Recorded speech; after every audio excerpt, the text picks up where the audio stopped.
This is something that happened really not that long ago. I live alone by myself in my apartment, which is on the first floor of a standard, fairly new building. As I sat by myself in the living room one night, I got a text on my cell phone out of nowhere. The text read, "I'm watching you," in all capitals. It was from a number that I did not recognize, so I had no idea who it was. When I saw this, my first reaction, and also hope, was that it was a joke by one of my friends. But part of me also felt creeped out by it. I didn't know how they would have an unknown number if it was a friend, but I also did not know who would do something like this. But I mean, come on, it just had to be a prank. That's what I was telling myself. I texted back asking who it was that was texting me. Not too long after this, I got a response. They said, "The person that is watching you," once more in all caps. I guess I should have expected an answer like that. Now, I had all my windows closed and covered in my apartment, so I found it impossible for somebody to actually be watching me. But now I was feeling paranoid. My place is small, just one bedroom, a bathroom, and then a pretty large space with a kitchen and living room in it. Still, I went around and checked all my closets and rooms and confirmed that I was alone.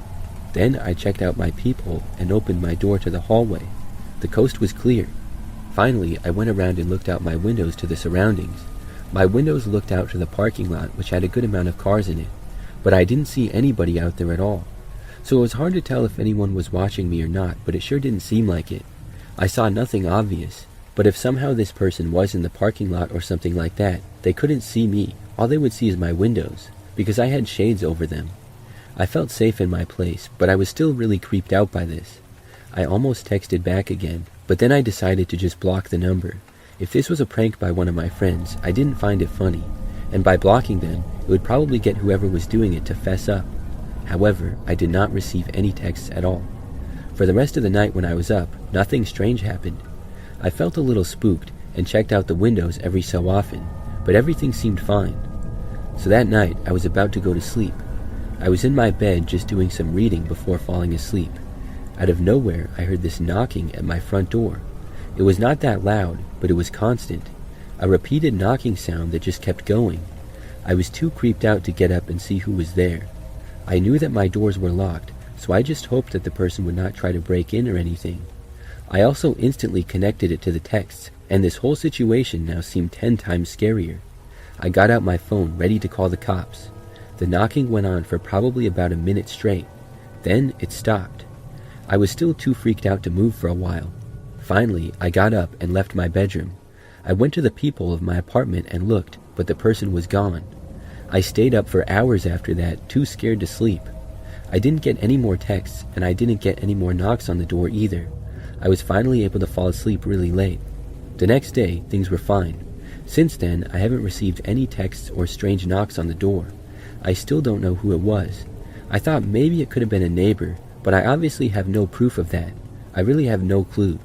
To come to my actual door and knock on it so late at night seems too far-fetched to be a prank. And if it was one of my friends, I would think that they would have said something about it by now.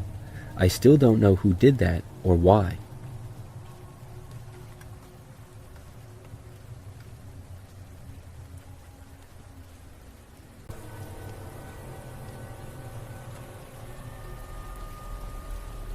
Last year, I had a pretty creepy experience involving a wrong number, or at least that's what I thought it was. Randomly one time, I got a text from a number that I didn't know, simply saying, "Hey." I wasn't sure who it was, so I said, "Hey, who's this? I don't have this number saved." The person responded saying, "Hey Mark, meet me." My name is not Mark, so I knew that it was a wrong number. I responded saying that I was not Mark and they must have the wrong number. Very soon after, I got another text.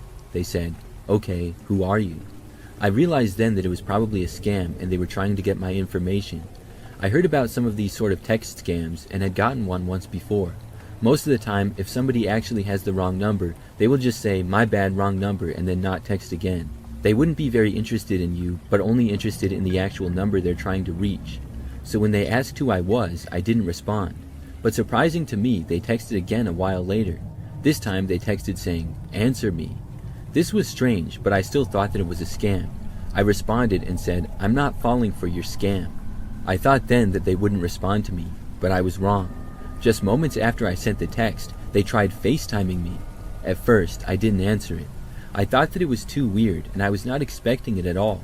But after I didn't pick up, when I did, it was hard to see at first who was on the other end. But after looking, it appeared to be somebody who was in a very dark, unfinished basement. I couldn't make out the details of their face because it was too dark and sort of blurry. The quality wasn't the greatest either, but I could tell that it appeared to be a man, and he started talking in an extremely deep voice. The voice did not sound natural, like he was trying to fake it. As he spoke, I couldn't make out any of the words that he was saying either. He was sort of mumbling, and it didn't make any sense. I said nothing because I had no idea what to possibly say. I just sat there watching him in shock. He continued to move around the dark basement and ramble incoherently in that creepy deep voice. He went on for about a minute or two, and I couldn't take it anymore. I ended the call, and then I blocked the number right then and there. It was really strange. After that, I didn't get any other weird texts or calls. Looking back at it now, I still have no clue who that was. I'm not sure why they texted me or called me. It was not the scam like I thought it was. But what was it? I'm still trying to figure that out.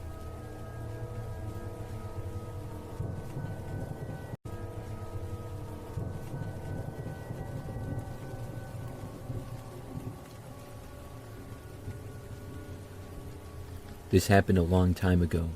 Back then, I lived in an apartment by myself. This would have been sometime in the early 2000s. So I was trying to call my friend one night on the home phone in my apartment. I had her number written down and had almost memorized it. My phone was kind of old and I didn't have caller ID or many modern functions. That wasn't a big deal to me though. So anyways, as I was dialing my friend, I must have dialed the wrong number because when the call got picked up, I heard a man's voice. I knew that my friend lived alone like I did. Still, I asked if she was there, and the guy said that nobody by that name lived there. So I said that I was sorry and I must have dialed the wrong number. The man said he understood and it was okay. Then I hung up. I dialed again for my friend, and this time made sure to dial each number correctly. When the call went through, I got my friend and then I started talking to her. We were best friends and we talked on the phone almost every day, many times for hours. So when we were talking, I remember that I heard another call coming in, but I didn't bother to hang up and answer it. I talked with my friend for about an hour and then hung up. After that, it was sometime at night, maybe 9 o'clock or so. I got another call on my phone and picked it up. I heard a man on the other end and realized that it was the same guy who I had accidentally called earlier. He said hi and that he tried to call me before. I told him that the line had been busy. He said that after I called him, I sounded cute and asked if I wanted to go on a date with him sometime. He also said that based on my area code, he figured that we lived in the same city. I realized that the guy must have had caller ID. To me, this did not seem like a good idea. For one, his voice didn't sound very attractive to me, but also, for me being a young woman, I didn't think it was smart to go on a random blind date with a guy who I accidentally called the wrong number. I told him that I just didn't want to, and it was nothing personal, but I didn't know him. He tried to convince me, but I really didn't want to, and I was finding it to be increasingly awkward. Finally, the guy said he understood and then hung up. But apparently, he did not in fact understand, because he called me back like 10 minutes later. I answered because again, I didn't have caller ID, and I didn't know who it was that was calling me. When I answered the phone, he asked if I had changed my mind yet. I said no, it's been like 10 minutes. He said that he just thought he would ask, and I said, okay, goodbye now, and then I hung up the phone. Then I called my friend again, because I just had to tell her about the crazy thing that had happened. For the rest of the night, the man did not call. The next day, I was at work during the day like usual. I got back to my apartment and was having a normal night with no strange phone calls or anything. But at about 8 o'clock, there was a knock on my apartment door. I didn't know who it would be because I wasn't expecting anyone, and I wasn't thinking about the man in the moment who had called me previously. When I looked through the peephole, I saw a guy standing there. He just had a creepy look to him and gave me a bad feeling, and I'm not just saying that. I had not remembered the phone calls in that moment. I was about to answer the door when I saw the guy reach into his pocket. I was curious, so I kept watching. He took out a cell phone and then started dialing a number. Moments later, my phone rang. That's when I realized who it was. I walked over to my phone, and for some reason, I answered. The guy asked me if I was at home, and I said, "What's it to you?" The man told me to open my front door. That's when I knew for a fact who it was, and I told him to go away. He said that I should go out with him and give him a chance. I told him that if he didn't go away now, I was calling the cops. He got offended and then finally hung up the phone. I went to the peephole again thinking that he had left, but he hadn't. He was still there. Then he loudly banged on the door. I still didn't open it. He yelled at me, demanding that I let him in, but I still wouldn't do it. By this point, I was about to call the cops, but he finally turned and stormed off. That's when I looked out of the door again for a while and made sure that he had gone, and after he was out of sight, I looked out into the hallway just to make sure that he was actually gone. He was. I was extremely creeped out by the guy. I don't know how he knew exactly where I lived. I think that maybe he looked me up in the phone book. It was a very scary experience though.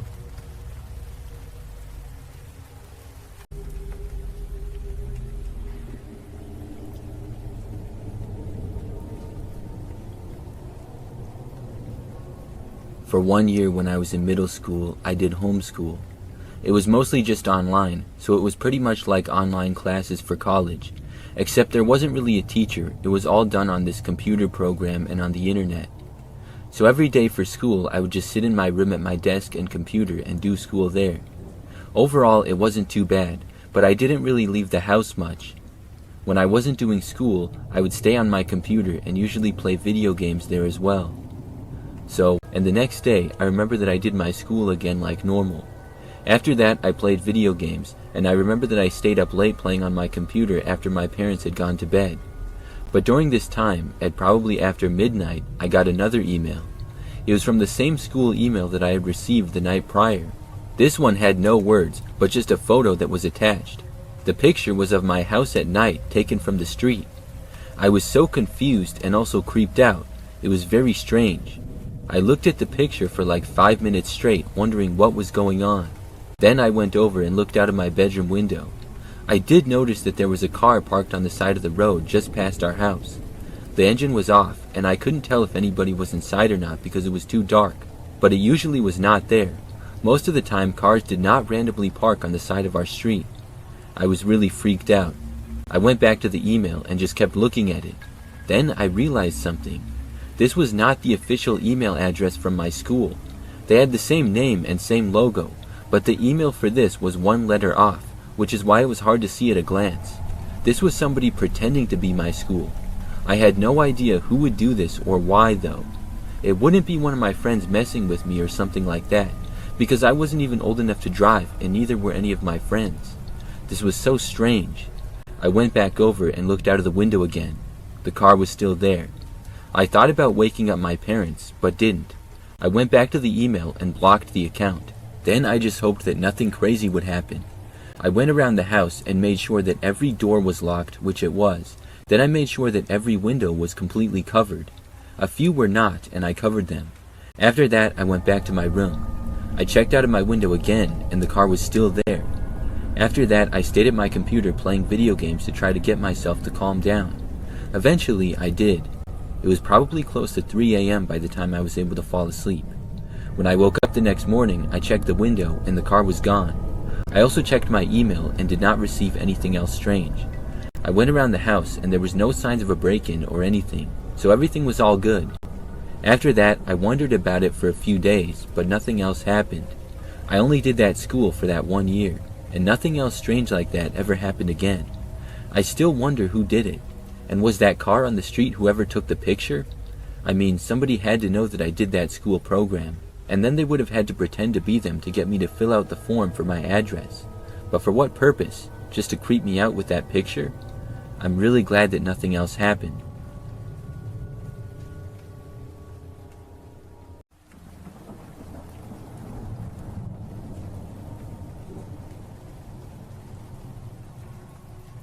Something really weird happened a while back. I was at home one night in my apartment. I don't remember exactly what time it was, but I think that it was kind of late. I just remember hearing my phone vibrating a ways away from me, and I went over to look. When I did, I saw that I was getting a call, but it was from a random number that I didn't know. It was strange because normally the toll-free calls and telemarketers would be during the day. Out of curiosity, I decided to answer the phone. I'm not really sure why looking back, but I did. When I picked up, I said hello. There was at first just silence on the other end. I said hello again a few seconds later. Then, finally, someone spoke. A man on the other end finally said, "I guess I have the wrong number." I said, "Okay." Then he hung up. I figured that it was an innocent mistake of him just dialing wrong. I didn't think too much of it. The whole thing was a little bit weird, but nothing to be suspicious about. The very next night, it was a similar situation, and I was home by myself, as I live alone in my apartment. This time, I know that it was really late. In fact, I was just about to go to bed, but my phone started ringing again. I had remembered the call from the night before. When I looked, it was once more a number that I didn't have saved. It very well could have been the same number from the previous night, but I didn't definitively recognize it at the time. I answered again and said hello. Once more, there was at first silence, but then I heard a man say hello. I recognized the voice, and it was the same guy from yesterday. I said something like, "Oh, it's you again." I then asked him who he was trying to call. I was wondering who my number was getting confused with. But the guy didn't answer me. Instead, he just asked me what my name was. I gave him my first name, and then he said okay, and then just hung up. I was really confused. The whole thing was pretty strange. I mean, why would he call me again if it was the wrong number? Wouldn't he have learned from his mistake? Not too long after this, I went to bed. The next morning, I woke up and saw that I had about 10 missed calls on my cell phone. This was really weird. I looked, and they were all from that same number. Why did this guy keep calling me? I also saw that he left one voicemail. Out of curiosity, I decided to play it. When I did, the first thing that I heard was a man breathing. It sounded like he was moving around, maybe walking or something. His breathing into the phone continued for about 10 or 15 seconds, but he didn't say anything. Then I suddenly heard the sound of glass breaking. It was really loud, like he shattered a window or something like that. The voicemail then abruptly ended. When I heard this, I was super creeped out. Right then and there, I blocked the number. My apartment was fine. He didn't break the windows there because I was on the 5th floor. But nevertheless, I looked around and made sure that everything was fine, which it was. The building was fine too, so I'm not sure what glass he broke. Since then, I haven't heard from the guy. I have received no more strange calls. However, I still wonder who that guy was and what he was doing.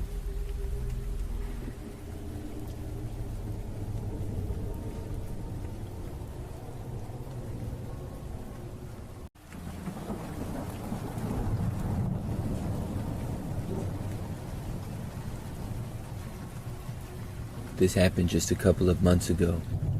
It was the weekend and I was up late watching TV. I was in the living room of my apartment and relaxing after a long day of work. My apartment is not that big. It's basically one giant room with a kitchen at the front by the door and then the living room past that. I think that's a pretty standard setup.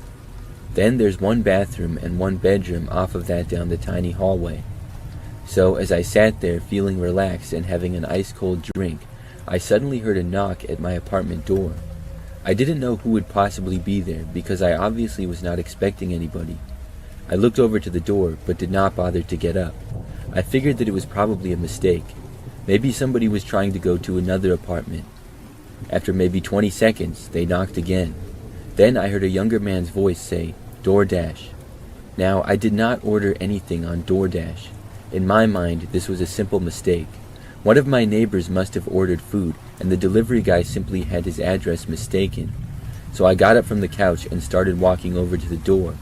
My plan was to just tell the guy that he had the wrong place and to double-check the address. When I got to the door, I opened it. But as soon as I did, I saw that there was not just one guy there, but there was 3 men. They were all dressed in dark clothing and had sweatshirts and jackets with hoods up. My door was open for literally half a second, and as soon as I started to open it, I thought better of it and began to close it. The main guy right at the door then went forward and tried to stop me, but he must have realized that he would have gotten the door slammed on his arm because he almost reached in and then didn't. After I slammed my door shut, I very quickly locked it. Pretty much the next second, the guy tried to open the door. Then I heard the other 2 guys get closer. They kept trying to open the door and then they started banging on it and kicking it as well. It was really loud and I thought that the door might break. So I quickly ran into the other room and then I got my phone and dialed 911. But the guys banging and trying to break in did not last long, because within probably a minute, it stopped. Then I heard them all running away down the hallway. I told the police what was going on and they said they would have an officer there shortly. And the cops arrived pretty quick. It was probably within like 5 minutes. However, by that time, the men were all gone. I'm not sure where they went, but they were no longer in the apartment complex. I assumed that it was an attempted robbery, but I don't know why they picked me. My apartment is just like all the others. I'm not rich or anything. so maybe it was just random. I'm just glad that I had fast instincts to close the door as soon as I had opened it, or else I think they might have barged their way in.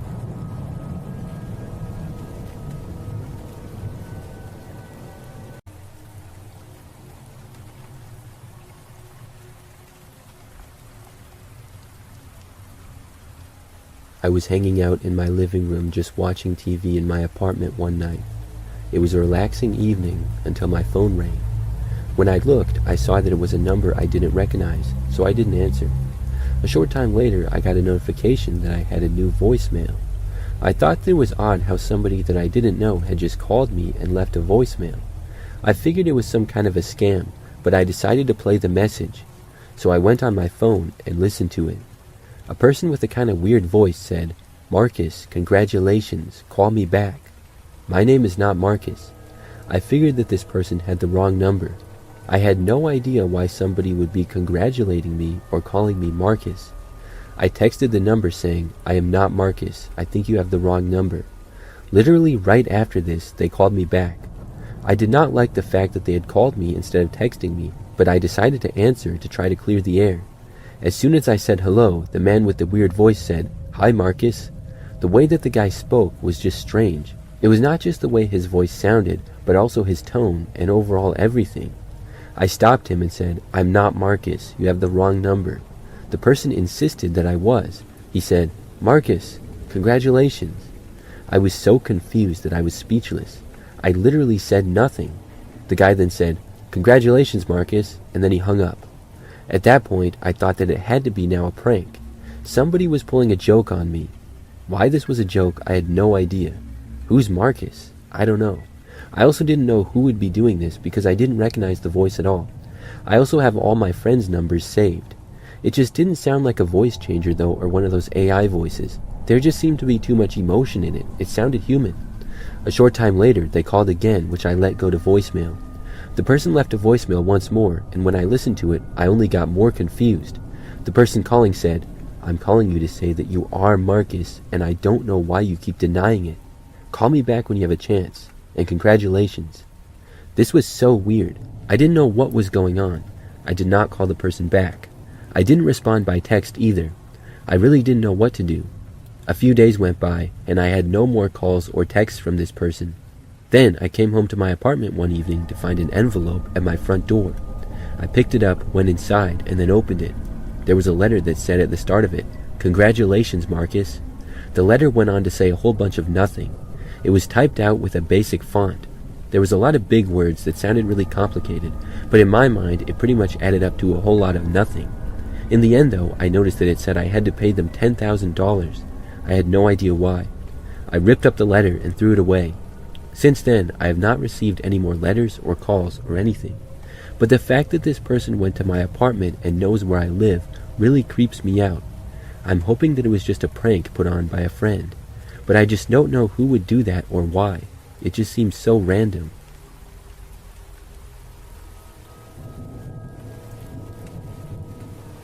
Something really creepy happened to me last month. I live in an apartment building. It's pretty standard for the most part.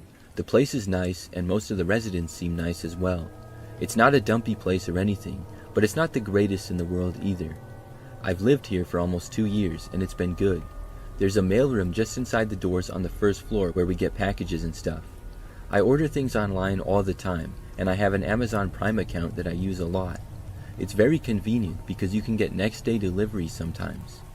I remember that my coffee maker broke one day and I decided to order a new one. I drink coffee quite a bit, especially in the mornings before work. So I found one on Amazon for next day delivery. I saw when I was at work the next day that it had been delivered, and I went down to the mailroom when I got back home from work. However, when I arrived in the mailroom, I couldn't find my package.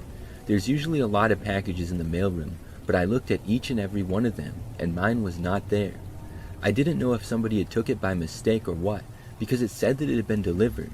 So I went back up to my apartment, and I was going on Amazon trying to figure out how to get my money back or something. Then, suddenly, there was a knock on my door. This was nighttime, so I didn't know who could be there. I got up and walked over to the door and looked through the peephole. Nobody was there. I opened up the door out of curiosity. There, sitting on the ground, was my coffee maker. I picked it up and was just so confused. I brought it inside and saw that the box was already open. The coffee maker was inside of it, but I had no clue why it was left on my doorstep now. After thinking about it for a while, the only thing I could think of was that somebody else took it by mistake. Maybe they thought it was theirs and opened it and then realized that it wasn't theirs. I really didn't know. That didn't seem to make a whole lot of sense, but I couldn't think of any other logical explanation. I also didn't know who had done it. I decided not to contact Amazon or anything. I figured this was just a freak thing and it wouldn't happen again. And at the end of the day, I had gotten my coffee maker like I had ordered. After a few days, I pretty much forgot about it. I used the coffee maker and it worked fine and everything. Well, sometime the next week, I ordered something on Amazon again. This time, it was skincare stuff. I went down to the mailroom to get the package when I got home from work again. It said that it was delivered. So when I looked in the mailroom, once more, I could not find it. When I looked at every package there and none of them had my name on it, I remembered back to the last time. I thought to myself, this better not have happened again. I went back up to my apartment and really did not know what to do. Sure enough though, later on in the night there was a knock at my door. I quickly went over to it and opened it. Whoever had knocked was gone, but my skincare products were also not outside the door. Instead, there was a note there. I picked it up and read it. It said, "To get your package, come to 112. That was the number of another unit on my floor. I didn't know all my neighbors or who exactly lived in 112, but I now knew who was stealing my packages. I did not go to the room to get it. Instead, I reported it to management of the apartment building. They ended up investigating by looking at the security footage. A guy who I had seen around a few times but never spoke to was the culprit. It showed him taking both my packages back to his apartment, then putting the things on my front step. He ended up getting evicted for it. Why he did that, I don't know.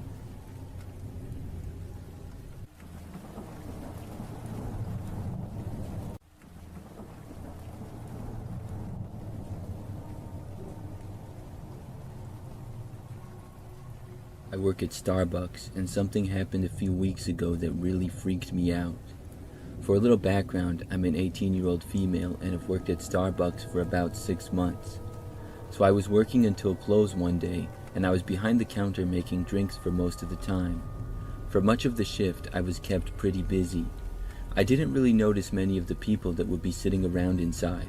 Our location is large enough that there's a good amount of tables and seats. It's fairly popular for people to bring their laptops and work and things like that. At one point, I noticed a few of the people sitting around.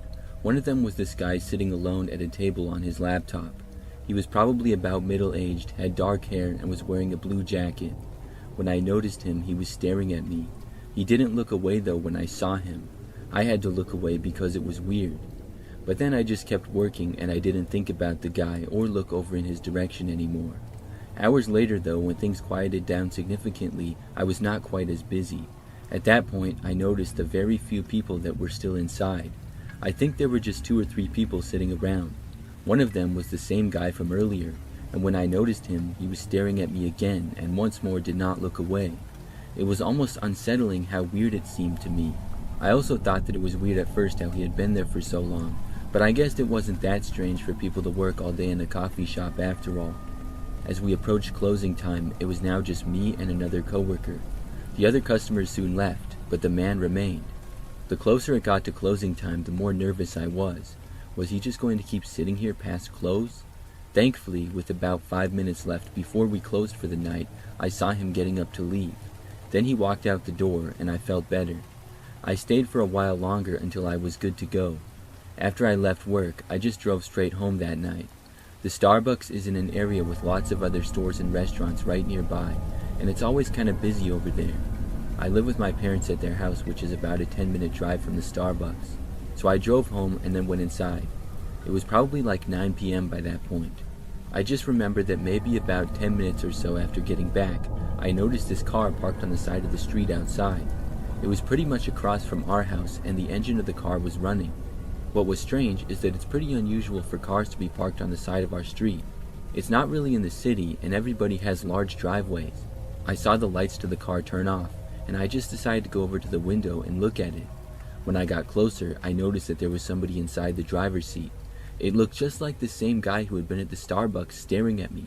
At first, I thought that I was paranoid thinking about the guy and there was no way that it was really him. but then he looked over at the house. I saw him for like a second, and then I quickly ducked down so that he wouldn't see me. I realized in that moment that it was for sure the same guy. This kind of freaked me out, because of course I wondered if he had somehow followed me home or something. I went away from the window, and I didn't want him to see me or anything, but a short time later my curiosity got the better of me and I went back. Not only was the car still there, but the man was still in the driver's seat and appeared to be looking at me. I moved away from the window again and found my dad, who was thankfully still up. He decided to go outside and confront the man. However, as soon as my dad left the house and began to walk towards the car, it quickly drove away. I figured that was pretty incriminating and that he probably wasn't just there because he was lost or something. Since then, I have not seen the man, not in my neighborhood and not at Starbucks, and I'm really happy about that. I'm hoping that I never see him again.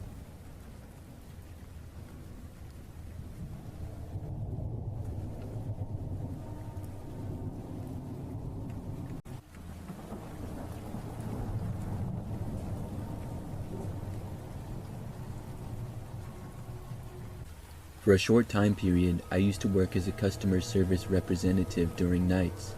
It was a job that I did from home. I would work my normal job during the day and then work the night shift at home taking calls. I had a guest room in my apartment that I worked out of, and it was normally pretty easy.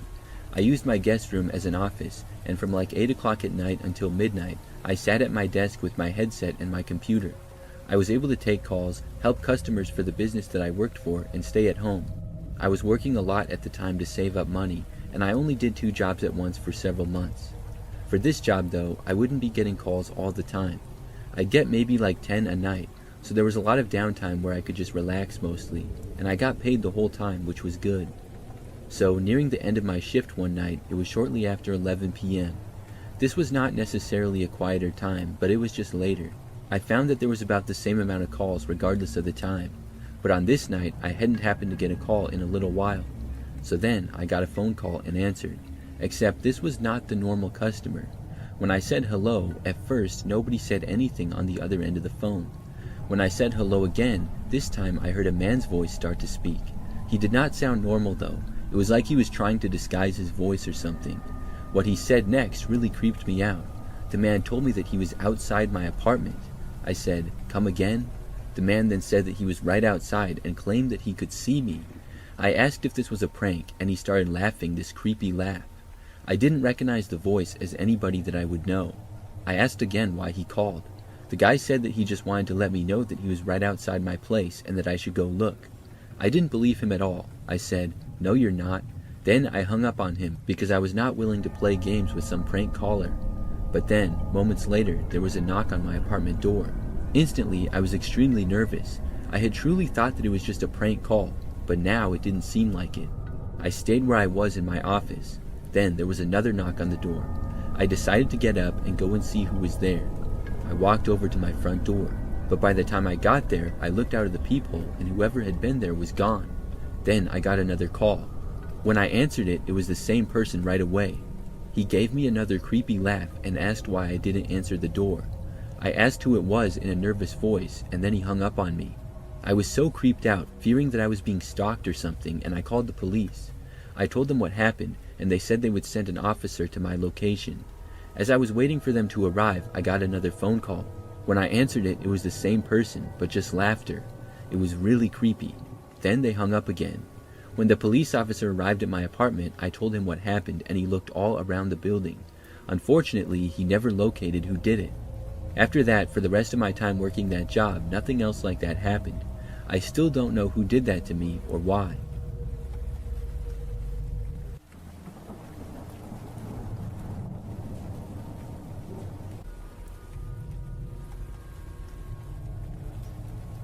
Several years ago, I worked a temporary job as a part-time security guard. It was a job that I was not really qualified for, but I guess there wasn't really any requirements. There was this building in the sort of downtown area of the city that I lived in. The building was a mix of some offices and some other businesses. It went up several stories and connected to other buildings as well. During the day, the building was open and there would be somebody who worked at the main desk. Many people would walk through the building during the day, but at night it was closed, and for some reason they still needed a security guard. I would literally just sit in the desk all night and do nothing. Nobody ever came to the building, and I never had to talk to anyone. I wore a security guard uniform that was similar to a cop's outfit, but I was certainly no cop, not even close. The only training I got really was to call the cops if anything happened. But on the other hand, I could just sit down and go on my phone for hours and get paid for it. I could play games and watch YouTube videos and do whatever I wanted really. I would also walk around the lobby area and some of the connecting hallways to get my steps in. I didn't mind the job much because it was just part-time, so it didn't really get old.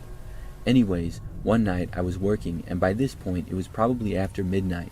I know that I was at my desk like usual when somebody knocked on the door. This was something that had never happened before. There were 2 glass doors that were at the main entrance. Obviously, they were locked now. I wasn't really sure why somebody would be knocking on the doors, but I felt like it was my job to go and check. They also tried to open the doors as I got up, so I walked over to see who was there. When I arrived, I saw a relatively young woman standing there outside. It was a fairly cold night and a little rainy as well. By this time, really nobody else was out walking on the sidewalks or streets. When I got to the door, she was motioning for me to open it. I knew that I was to never let anybody in the building after close, so I tried to tell her through the glass that we were closed and she could not come in. She didn't seem to get it though, and motioned that she could not hear me and for me to open the door again. So reluctantly, I did. I opened the door just a small amount, and I told the woman that the building was closed. She said something like she was very cold and needed to use the restroom quick. I told her that the building was off limits, and I gave her directions to a building nearby that was actually open. She did not seem satisfied, but accepted what I said and started to walk away. Then I closed the door and went back over to my desk. That was the first time that anybody had ever come to the door while I was working. In fact, it was the first time that I had ever interacted with anybody at the job. However, not more than 20 minutes later, I heard a knocking at the door again. This was really weird, but then I figured that it was probably the same woman there again for some reason. I walked over and saw that there was now a man standing right outside the door. He had a hooded sweater on, but that didn't seem very suspicious because the weather would call for that. The man knocked again and waved me over. I walked over to him, and then without really giving it a second thought, I opened the door a crack. I was going to tell him the same thing that I told the woman. However, literally the second that I opened the door, the man barged his way in, pushing the door into me. Then he pushed me over, knocking me to the ground. Before the door swung back and closed, another man forced his way inside and stepped over me as I was on the ground now. I did not have any weapons, and I wasn't getting paid enough to stand there and fight the guys. So I got up and quickly ran out the door and left the building. The men were now both inside to do who knows what. I ran a safe distance away and I called the police. I walked around the sidewalks freezing cold, hoping that the men didn't come after me or anything. Soon though, the police got there and I flagged them down. 3 cars with a total of 5 officers arrived on scene, and some stayed and talked with me while others entered the building. And thankfully they were able to apprehend the 2 men who were still inside the building. They also tracked down that same woman who I had talked to earlier. Apparently she was the getaway driver for the men and was in on it, which made sense. After that I went back to work, but quit a short time after. That was a little too much action for me. I'm still mad at myself for opening the door and letting the guys in.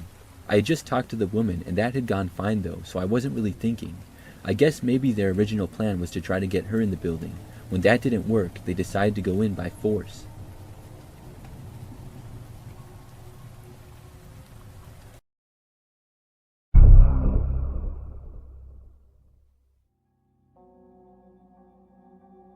Between 8th to 10th grade, I was deeply involved in a small Minecraft building server. The average age of the players was probably 15 to 17 years old, and we Skyped almost every day for hours. We quickly grew close and would follow each other on other social media platforms. I became really close with one member in particular. His name was Peter. He was in the same grade as me, and I heard rumors that he might have had a crush on me. Rumors that he denied. I found the idea laughable, since we only knew each other online. We were in the same grade, but not in the same school, so I brushed it off, and things were okay for a while. But eventually something felt off. During our conversations, I started catching him in small lies, which bothered me. Deciding it was time to distance myself, I stopped talking to him. A few months later, after no contact, Peter texted me out of the blue. He said that he might transfer to my high school to qualify for an in-state college tuition. His plan was to live alone and support himself while still in high school. My stomach dropped. This felt very wrong and out of nowhere. Still trying to stay calm, I told him that his plan was absolutely insane and pointed out how oddly convenient it was that he just happened to choose the school that I attended. But he insisted that this was a coincidence and that his plan would work. I really hoped that he was bluffing, just messing around. But a short time later, he claimed that he had already purchased plane tickets to visit my high school and stay in my town. Fear washed over me as I realized that Peter was serious and had an unhealthy attachment to me. He wasn't bluffing. To my horror, he posted a Snapchat photo from the airport. He asked me to meet up while he was in town, but I denied. Later on, his Snapchat account showed him touring my high school, taking videos and pictures, likely hoping that I would see them. Fortunately, I was home with pneumonia that day and didn't have to face him. Over the next few days, I was on edge, terrified that he would show up at my door. Luckily, he never figured out where I lived, and eventually he flew back home, abandoning his plan. Shockingly, the rest of our online group never thought his behavior was creepy.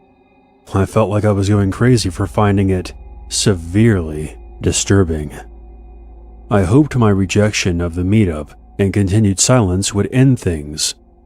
But 2 years later, after I committed to my dream college, Peter popped up again. I had, foolishly, kept following him on social media to monitor if he was ever near me. Then I saw it, a photo of him posing in front of my college's library.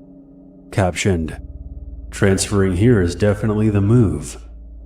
I don't know if he ever did, but I never ran into him on campus. A few months later, he found out that I had a boyfriend and contacted me on Skype for the first time in 2 years. "Do you think he's going to protect you?" Out of fear, I blocked him and unfollowed him on all social media. I admit that I made mistakes back then. I was young, scared, and surrounded by people telling me this wasn't a big deal. He hasn't tried to contact me since, but that doesn't mean he isn't still watching me.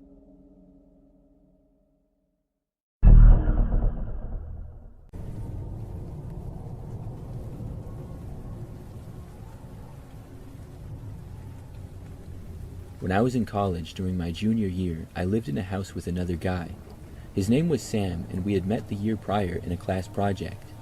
I had a good amount of friends in college, but I wasn't able to find a good living situation, because for a while I didn't know if I was going to be transferring schools or staying. I ended up staying, which I was happy about, but I was kind of late to find a place for the following year. It was pretty much a situation where I would have to live in the dorms again. But then the guy I had a class with kind of randomly asked me if I knew where I was living, and I said no. So he told me that he needed a roommate for a house that he was living in. I pretty much said yes right away. I felt like I had gotten lucky at the situation, and I didn't know Sam very well other than the class that we had together. We had never hung out or anything, but I figured that it would be fine. So the house was pretty small and old, but other than that it was better than the dorms. It had an upstairs with 2 bedrooms and a bathroom. Then downstairs was another bathroom, a kitchen, living room, and a dining room. After moving in, things started out fine. I didn't really do much with Sam, we mostly kept to ourselves, but I didn't have a problem with him at all, and he was cool. However, several months into living there, some strange things started happening. One night, I remembered that I heard a door keep opening and closing downstairs. It was really weird. It was like it kept opening and then closing right away, non-stop. It creeped me out, so I got out of bed and went to look. By the time I got downstairs, though, nobody was there. It was so weird. I went back upstairs, and Sam's door was closed, so I assumed he was asleep. I didn't know how to explain the noise, but I was able to go back to bed a while later. Now, like a week or so after that, I remember that I was woken up to the sound of somebody knocking on my bedroom door. I thought that it had to be Sam, obviously. After waking up, I asked what he wanted, but he didn't answer me. I got up and went over to the door and opened it, but nobody was there. It was really strange. Then, later on, one time when I was doing homework late at night, I heard footsteps downstairs. I assumed that it was Sam, but then he texted me asking if I was downstairs. When I said no, he said that he heard someone down there. I did as well, and it really creeped me out. So I remember that we both went downstairs and looked all around, but didn't find anyone. It was really strange, and we even considered calling the police, but decided not to. So some really weird things had been happening around the house. I talked with Sam for a while about it, and he claimed that he had heard some strange things too. Then things got even worse. One night I heard a loud banging on my bedroom door. It was like somebody was trying to break the door down. I didn't want to open it, but it wasn't locked or anything. After it stopped, things went quiet for a while. Then I finally went over and looked. When I opened the door, nobody was there. It was very strange how all these weird things were happening. I didn't even want to live in the house anymore. Then, one night shortly after that, I got added on Snapchat by a guy from our school. I knew him because he was friends with Sam, but I wasn't really friends with him. After adding him back, he texted me and asked me if strange things were happening in our house, and I said yes. The guy then told me that it was all Sam. He said that Sam had told him how he pretends to make the house all scary. He said he did that because he thought it was funny and he didn't like me, and he also hoped that I would get scared and move out. Apparently, this guy had had a falling out with Sam for some reason, and they were not friends anymore. So now this guy wanted me to know the truth. He also said that he had even helped Sam once. I think it was the time when we both heard somebody downstairs. Anyways, I was shocked to hear it, and I wasn't sure if I should feel better or worse about this. I decided to confront Sam about it the next day. At first, he denied it, and then he tried to play it off as a joke. We argued briefly, and then we went our separate ways. For the rest of the time that I lived there, I barely spoke to Sam at all, but also nothing else strange happened.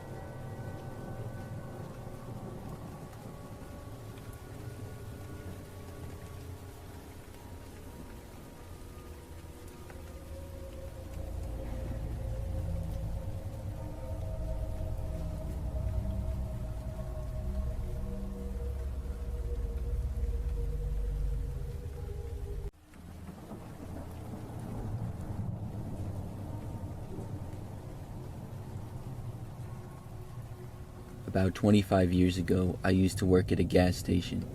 It was one that was somewhat off a country road and only like 5 minutes from where I lived. I would work the overnight shift because the station was open 24 hours. This is something that was both creepy and easy typically. There wasn't a whole lot that had to be done overnight. The store part of the gas station was pretty small. It had a good amount of snacks and drinks, so I would do some stocking of the shelves and organizing here and there. Most of the time, though, I would just sit behind the counter. We had this TV that was hanging from the ceiling in the corner that I used to watch at a really low volume. Without that, I would have been truly bored out of my mind most nights. But the TV was amazing, because this was before smartphones, so I couldn't just go online or whatever. During the day, a lot of people would drive on the road that the gas station was on, and they would stop. At night, though, it was kind of the opposite. We would seldom get any customers. An occasional car would drive by and sometimes stop in for fuel, but normally if they did, they wouldn't come inside of the store. In fact, the gas station stopped being open 24/7 sometime in the late 2000s, and about 5 years ago it was converted into a smoke and vape shop. But back to the story. To be honest, when people did stop there at night, I always hoped that they wouldn't come inside, because being by myself in the middle of the night, whenever anybody came in, it always seemed kind of sketchy. There were a few strange people, but overall not that many scary experiences. One really stands out though. It was a night like any other. The time was roughly 2 o'clock in the morning, so this was among the quietest times of night for me.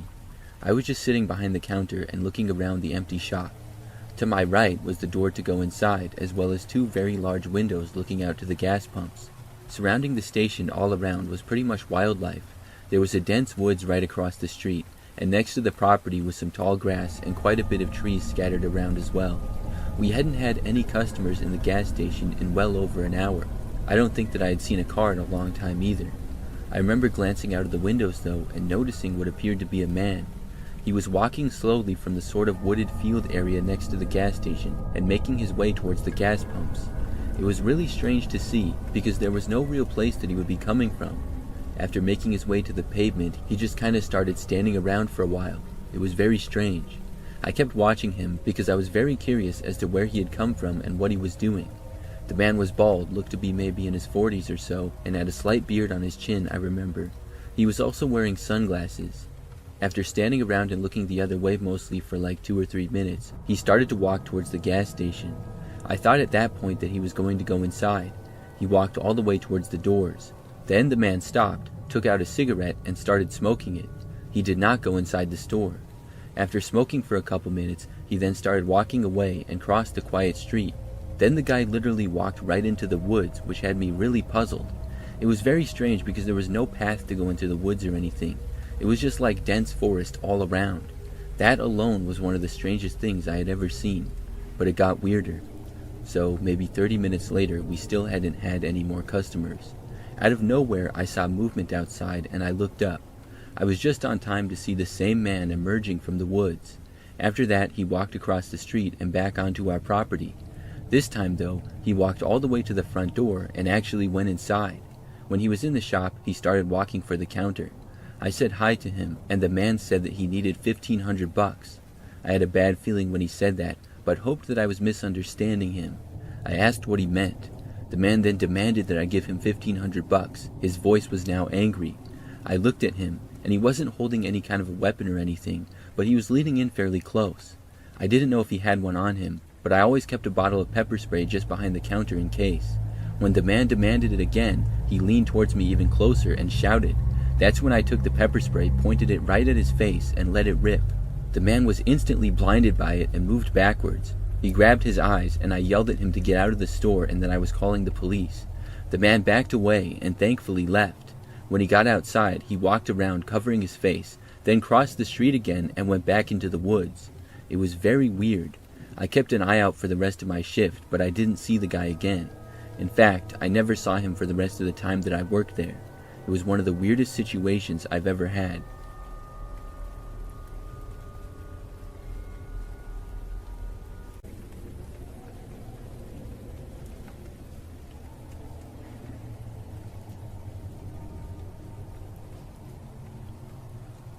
I live alone in a house that I'm renting in a fairly average neighborhood. I moved here last year and something really crazy happened shortly after. So it all started one day when I noticed this car parked a ways down the street. It was across from my house and a little ways down. It sort of stood out because it was a red car, so it got my attention. I went outside to get my mail at the end of the driveway, and I remember that as I did, I noticed that there was a man in the driver's seat of the red car. I found that strange because I had noticed the car out there like an hour earlier. So had he just been sitting in the car the whole time? When I saw the guy, he was not looking at me, but looking down at, I'm guessing, his phone. I just casually turned around and then walked back inside of my house.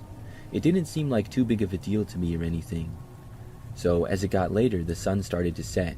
I was passing by the front of the house, and I noticed the red car was still there. But also, I could see that the man was still in the driver's seat. And then I saw that his driver's window was down, and he appeared to be taking a picture of my house or something. His phone was out and sort of pointed in my direction. I didn't think that he could see me or anything, but I moved away just in case. Several minutes later, when I looked, he was finally gone. It was a pretty weird thing, but he was gone now, so I figured that was that. As strange as it might be, I just hoped that he would never return. But I was wrong. 2 nights later, I was at home by myself, and it was much later at night now. I didn't have work the next day, so I was staying up pretty late. I was in my bedroom, and I heard the sound of a loud bang coming from the back door. I got up and was instantly thinking that someone was trying to break in. After leaving my bedroom, I started to head towards the back door, but slowed down. I heard another loud bang and looked around to see if I had any kind of a weapon. I really didn't though. Maybe I am unprepared, but I just never thought that somebody would try to break into my house. I then heard whoever it was trying to open the back door to the house. Thankfully, it was locked. I went over and looked out of a window. I just barely saw what looked like a man there, but I couldn't really make out any details. Everything was happening so fast. For some reason, I did not call the police right away. Looking back, I don't know why. You would think that would be the first thing to go through my mind in that situation, but I guess you never know how you will react in certain situations until you get in them. So anyways, there I was at the back door with some guy trying to get in. I got this crazy spontaneous idea and took out my phone. No, I still did not dial 911. Instead, I went to YouTube and looked up a really loud and annoying alarm sound. I clicked on the first video, and thankfully I forgot to turn my volume up because an ad started playing. Then I skipped the ad and turned my volume all the way up and hit play. The annoying alarm started blaring, and thankfully it worked. The guy at my back door stopped trying to break in and he moved away. He then went back around the front and left my property.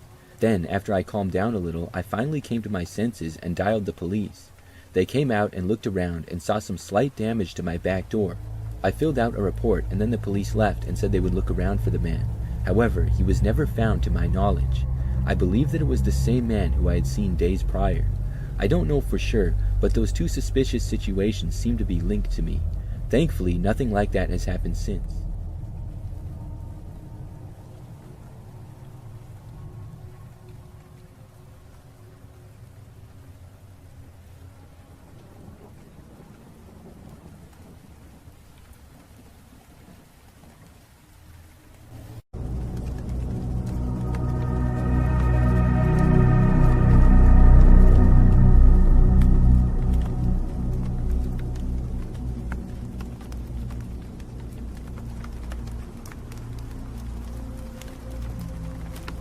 My story isn't crazy long, but it's one of the wildest things that's ever happened to me.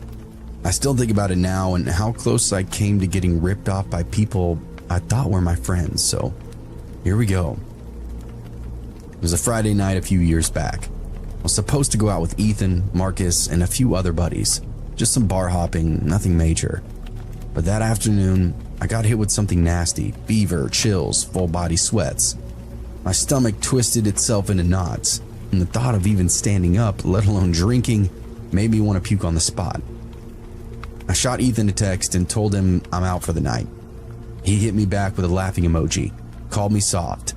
I told him to have a drink for me and crashed on my couch, with Netflix playing in the background. I must have dozed off because the next time I looked at my phone, it was well past midnight. My fever had eased up a little bit, but my body still felt wrung out.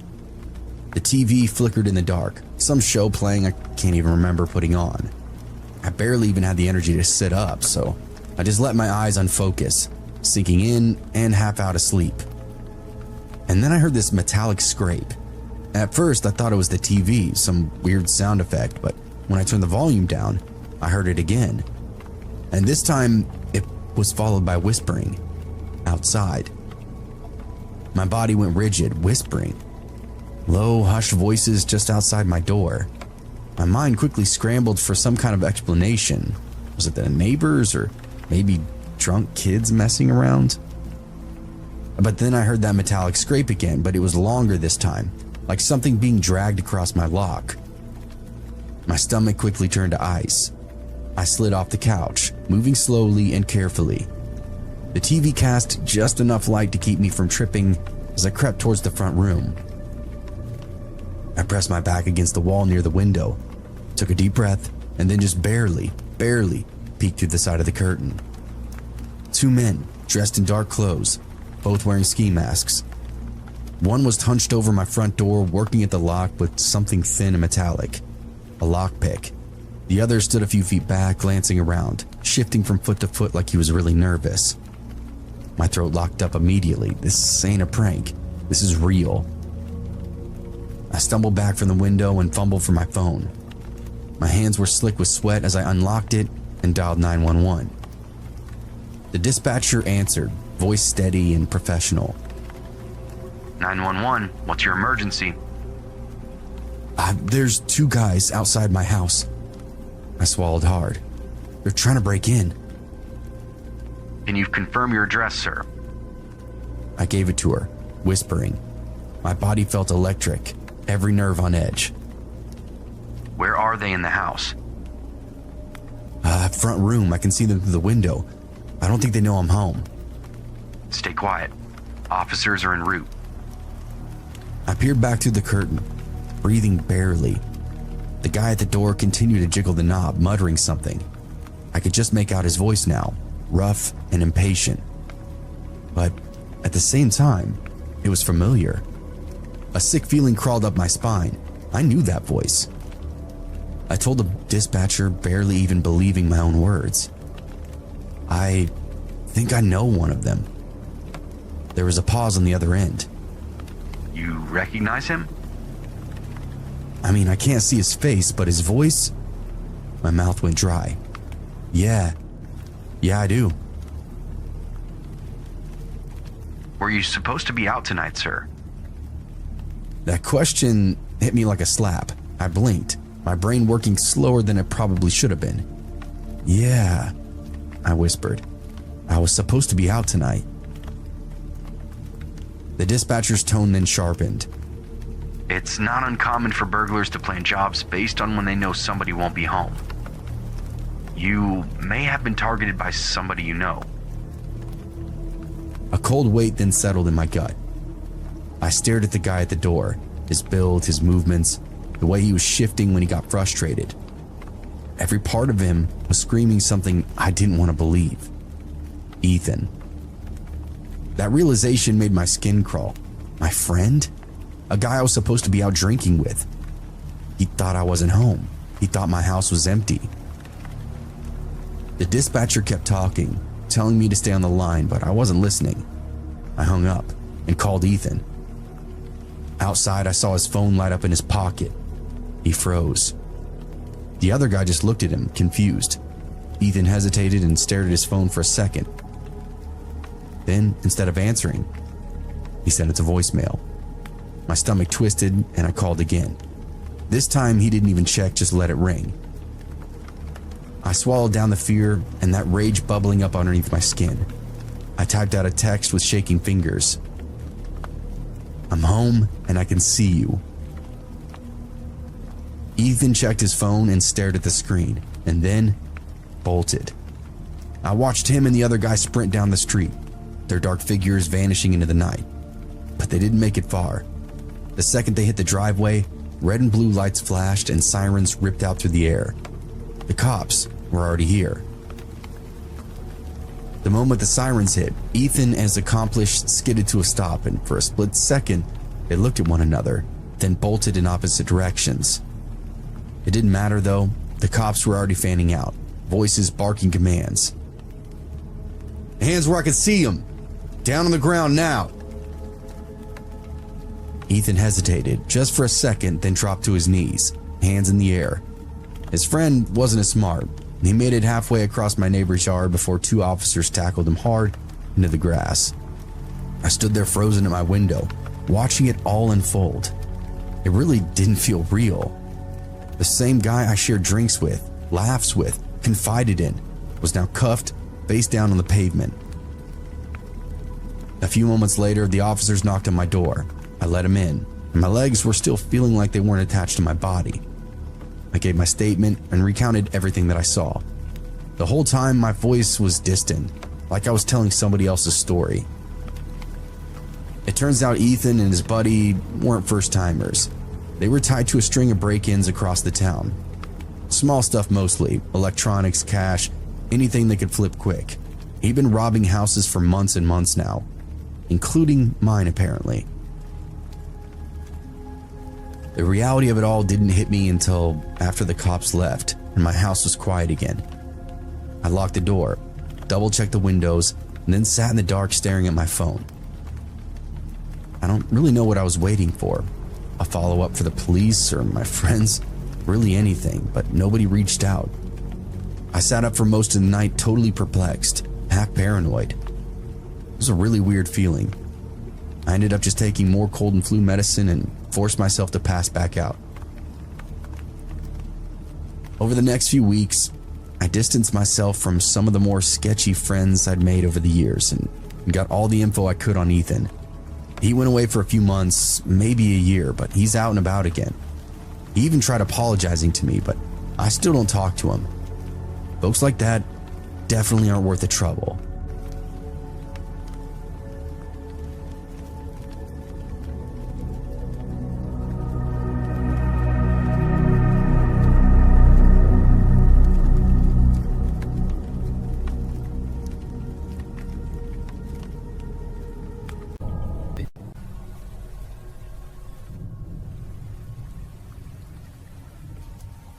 For a while when I was younger, I had a roommate. We shared a small 2-bedroom house together just outside the city. I didn't know the guy until I moved in, but I didn't have any money and I needed a roommate to afford renting the house, so that was the only reason that I lived with him. We both paid half the rent of the house, and the place was not very nice and pretty cheap. The guy's name was Ben. When we first moved in, we seemed to get along decently. For the first few days, we mostly just stayed in our own rooms or were gone at work. I did run into him in the kitchen once and we talked briefly. He seemed alright. However, about a week or two into living there, and one night I was awoken to the sound of somebody banging on my bedroom door. It was loud enough to wake me, and it continued, so I called out asking who was there. I figured that it had to be Ben, because who else would be in our house? The knocking stopped at that point, but nobody responded to me. So I got up and I walked over to the door, but when I opened it, nobody was there. I looked down the hallway and Ben's door was shut. I figured he had done it, but I didn't know why. Maybe it was a prank. He just didn't seem like the type of guy to pull that kind of a prank though. I went back to bed at that point. When I got up, Ben had already left for his job, and I forgot to talk to him about it anyways. But the next night, basically the same thing happened again.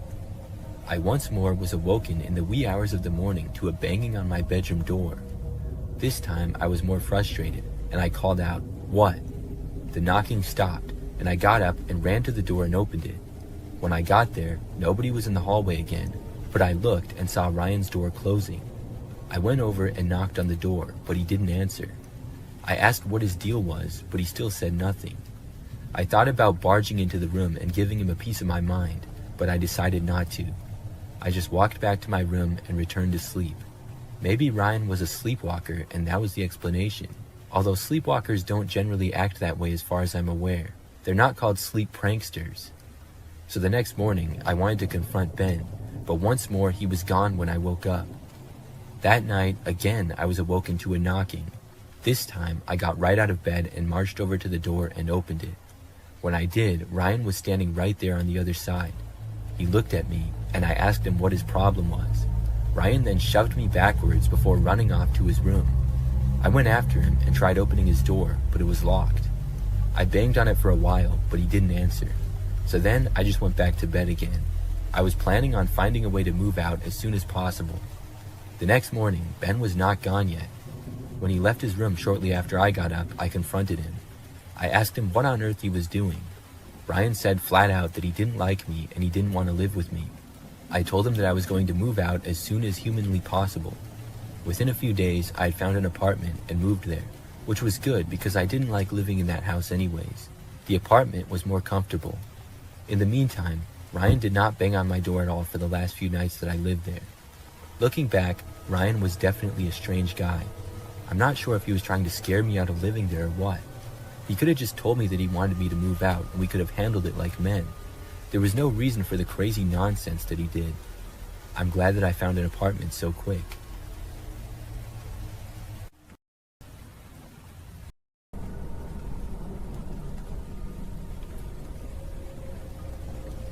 A few years ago, I stayed at an Airbnb for the first and last time in my life.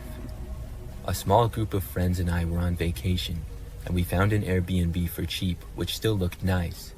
It was nice because we didn't need to have any interaction with the host, since it was just a lockbox on the door with the key. The host had texted us the combination to get the key from the box, and we were able to let ourselves inside. Once inside, we got settled in and started making dinner. The house was pretty nice, just like we thought. What was strange though, as we explored the rooms, we noticed there were a lot of valuables just sitting out. For example, one of the rooms had a PS4 plugged in, and in a drawer in another room, there was some car and house insurance things, as well as some cash in a wallet. We thought it was strange how trusting the host was of random people staying in his place not to steal anything. We weren't planning on taking anything, but I'm sure there's some people who wouldn't think twice about it. Anyways, later that night after eating, we checked out the rest of the place, picked our bedrooms upstairs, and eventually checked out the basement. As we explored the large basement, we came across a door that was locked. The door being locked itself wasn't anything strange, but the fact that many valuables were left laying around in the house made us think, if none of the valuables were behind the locked door, what would the door need to be locked for, and what was behind it?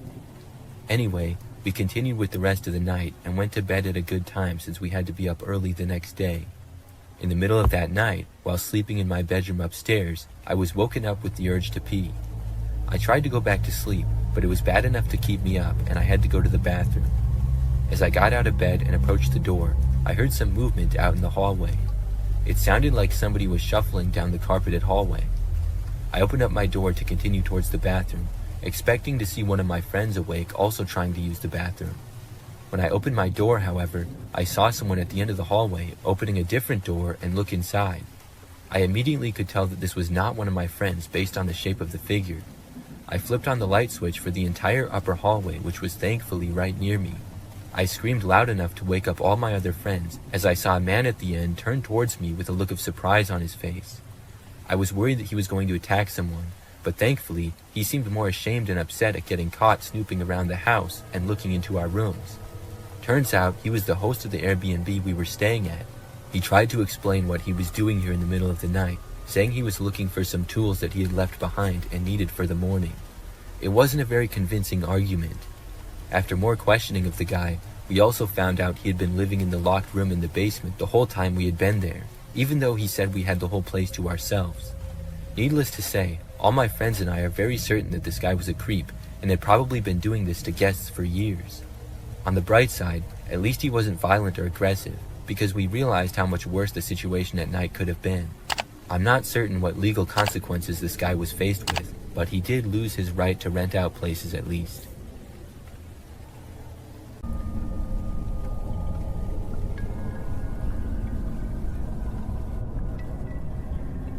I live alone in a house and have lived here for 2 years now. This is an event that took place several months back and is still very fresh in my memory. So it was nighttime and I was alone in my house and in my bedroom. The house is not very large and my room is on the ground level. As I was watching TV and sitting on my bed, it was starting to get late and was maybe 11 or 12. Because it was late, things were very quiet aside from the volume on my TV, which was not that loud. All of a sudden, I heard this noise from the back end of my house. It sounded like maybe from the backyard, and it seemed like somebody had hit a back window. Before I could compute what was going on in my head though, I heard glass breaking. The sound was coming from the same area. Then I knew that somebody was breaking in. My first reaction at that point was to run to my bedroom door and lock it, which I did. I heard whoever had gotten in the house was still at the back side of it. Then my next course of action was to dial 911. I went over and located my phone, which was also on my bed. I quickly scrambled to dial for the police. Then I went to the back corner of my room. As soon as someone answered the phone, I said that my house was being broken into. I gave my address, but I spoke as quietly as I could. I didn't really hear anything during that time as far as where the intruder was, but maybe 30 seconds later, I heard the footsteps approaching the hallway where my bedroom is. Then, moments later, they arrived right outside my door. I muted the phone and tossed it aside in a panic. I didn't want them to hear me. Then, the intruder tried opening my bedroom door. That got me really scared because I had hoped that maybe they wouldn't want to be seen. I felt like they knew I was in here, but possibly they just wanted to see what was in the room. Maybe they just wanted to steal stuff. But now they were coming straight for me. After the door did not open from being locked, I heard a loud man's voice. He yelled for me to open the door now. It was very angry, and of course, I was not going to do that. After a few seconds, he banged on the door very hard 2 times. At that point, I just wanted to get out of there. I debated trying to open my bedroom window and jump out of it, or I could look around and see if I had anything to use as a weapon. I didn't really have much of anything though. I was heading over to the window and the guy started to walk away. Then I stopped. If he was leaving, I didn't want to run into him out of the house. I wasn't sure where he was going though or what he was doing, but I was just moving off of instincts at that point. My mind barely was even thinking at all. I don't even know how long this went on, but I was basically just pacing around and listening for the man. I didn't really hear much though. After I have no idea how long, I heard my back door opening. Then, probably like 30 seconds to a minute later, I heard noises out front. I still thought that it was the man, but it was actually the police. They came inside and I finally left my room. After searching the house, the man had left out the back door just a short time earlier. Some other cops searched the neighborhood and were able to find the man. He was caught just a block away, which made me feel 100 times better. I didn't know who he was or why he chose to break into my house. I'm really glad that my bedroom door had a lock on it though. If not, I'm not sure what would have happened.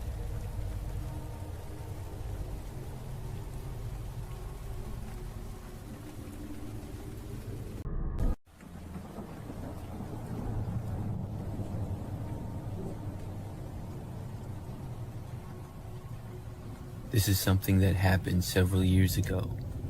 It was sometime in the fall, and one Friday afternoon, I went to a pumpkin patch with my girlfriend. This was our first trip to a pumpkin patch that year, and my girlfriend wanted to get pumpkins that we could carve. The place that we were going to also had some other things, like a walking trail, a souvenir shop, and a corn maze as well. But overall, it was smaller, and it wasn't one of those places that 1,000 people go to every weekend. This was more of a local farm. When we got there, it was right after the place opened and nobody else was there. We parked in a grass field, and it didn't even have any other cars in it. I noticed that there appeared to be one employee there, because there was a guy standing near the entrance of the pumpkin patch. I assumed him to be the owner of the farm. Before going there though, we walked down the path and the trail that it had around the farm. That took maybe 20 minutes or so. The path went around the farm and then ended right near the pumpkins. When we got there, I remember that we saw the guy standing there and said hi to him. He said hi as well. The man was about average height, was wearing sunglasses, a hat, and a t-shirt. Then we started walking through the massive field of pumpkins. I thought that it was a little bit strange that we were still the only people there, but it didn't really seem that crazy. There were a lot of pumpkins to choose from, so we wanted to get ones that were near perfect, and we took our time looking through them. I remember after walking down to one end, I noticed that the guy that worked there was kind of walking towards us. I didn't know why, but when he got like 50 feet away, he just kind of stopped and looked at the pumpkins. I looked over at him and then back to looking for a pumpkin. We went to basically all parts of the giant field. So when we were on another end a little while later, I remember seeing the guy kind of walking towards us yet again. But he didn't approach us that time either. He just stopped a ways away. I wasn't sure if he was watching us or what. Either way, it seemed kind of weird. A while later, we found one pumpkin for my girlfriend, and I was still looking for one for myself. I remember noticing that the man was just flat out staring in our direction. He was standing like right in the middle of the patch, just looking at us. The guy was beginning to give us the creeps a little bit, so we decided to wrap things up as quick as possible and get out of there. Within the next couple of minutes, I found the perfect pumpkin and we went up to buy them. By now, the man had gone back to his place at the little table that was near the entrance. When we reached him with our pumpkins, I put them on the table and I said hi to the man. He finally spoke again, saying hi in a quiet and sort of unfriendly way. I started to reach for my wallet, but the man then said that we could just have the pumpkins. I was shocked. I asked why, and he said that it was no problem and we could just have them for free. Well, I wasn't going to question it anymore, but it sure seemed odd. My girlfriend and I just said thanks to the guy and then we left. We walked out to the car and then got inside. I remember that I was driving off and I noticed that the guy was just staring at us. He was sure an interesting character to say the least. The whole farm seemed pretty strange that day. Well, the very next day after that, my girlfriend showed me something on her phone. It was a news story on some website. It said that a pumpkin farm, the same one that we had been to, had been the scene of a crime. The owner of the farm had been beaten by a man and locked in a shed. The man who did it had been on the run, but the farmer was able to get out of the shed and call police eventually, and they located the man within 12 hours on the other side of town. When I saw a picture of the man that was caught, it was the same guy who had been working at the farm. So we had talked to the criminal, and not even the actual farmer. I really couldn't believe it. That explained why everything was so odd. Obviously, we had no idea that any of that was going on. Looking back, I don't know what else might have happened, but I'm glad that we got out of there when we did.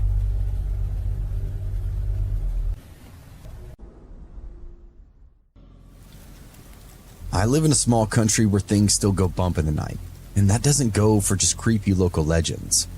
Dark strangers, cartels, I think you get the idea. Where I live, nowhere is truly removed from the day-to-day dangers of the unknown. It was a dark night. I found myself home alone. Here, it isn't uncommon for the entire family to live together. Grandparents, parents, children, grandchildren will all share a growing piece of property for wealth and security. It's the simplest way to live. But as you can imagine, being home alone is a rarity. With so many people under one roof, It's almost impossible to time anything just right to ever be actually alone. So I did what I always do. I hooked up the surround sound throughout the living room and turned out all the lights. I bundled up on the couch with my favorite snack and watched whatever I desired on the big family television. Despite the ever-present danger I mentioned earlier, I remember the evening being quite relaxing. Rain and a breeze moved in along the coast and created a pitter-patter against the roof. As the night went on, I thought I heard someone at the front door. As I moved to investigate, the sound and movement stopped. But being a stormy night, and that I had the sound up so loud, I truly in my heart believed I'd simply heard something that wasn't there. I turned back to the movie and did my best to relax. That's when the back door began to rattle. I adjust myself on the sofa to get a better look. When someone starts to knock, a frantic, heavy banging against the hard wood. I froze in place. Whatever I dismissed as storm sounds, or maybe just the junk blowing around in the backyard, is now undeniable. There's someone trying to come inside the house. Everyone who lives there naturally has a key. Whoever is outside the door clearly does not. At the time, I'm an 18-year-old man. I'm running through the logical scenarios in my head. Whoever this is, they tried to open up the front door, then slip around the side of the house and is now trying to force the back door open. This isn't cartel or a monster. Anything with real bloodlust would have forced the front door open. I reason that it's a common thief, probably someone very nervous and trying to remain unseen. Being 18, I decided to take them head on and show the world this asshole picked the wrong house. I moved from the couch to the kitchen, grabbed the biggest cleaver I can find. 10 inches of dingy, ugly steel. Still, the door handle is twisting back and forth. Go time. I have no idea what's going to happen, but I'm down for whatever. There's nothing like the mentality of a teenager. You don't know who you're messing with, I shouted through the door. The stranger on the other side stopped shaking the handle for a moment. I know you're out there. You have 3 seconds to get the f out of here, or I'll cut you up. They didn't care. The knocking started again, even harder than before. My confidence quickly faded. I took a deep breath and readied myself. In my head, this was do or die. Hoisting the cleaver over my head, I unfastened the bolt and threw open the door before me. It wasn't a burglar or a gangster of any kind. It was my sweet little grandma. She stood there soaking wet with an expression of agitation, but also unmistakable terror. "What are you doing?" she shouted at me. "Me? What are you doing at the back door?" I asked. "I thought you were an intruder." No. She laughed as she stepped inside the house. I went and paused the television while she shut her coats by the door.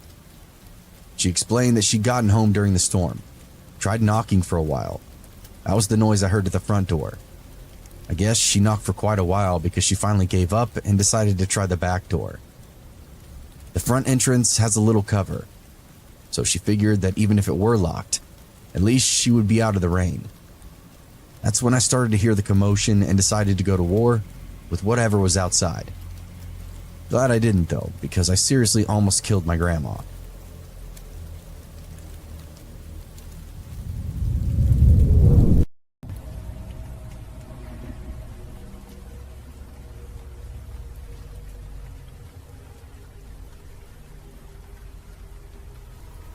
Back in the day, I used to work at Sears.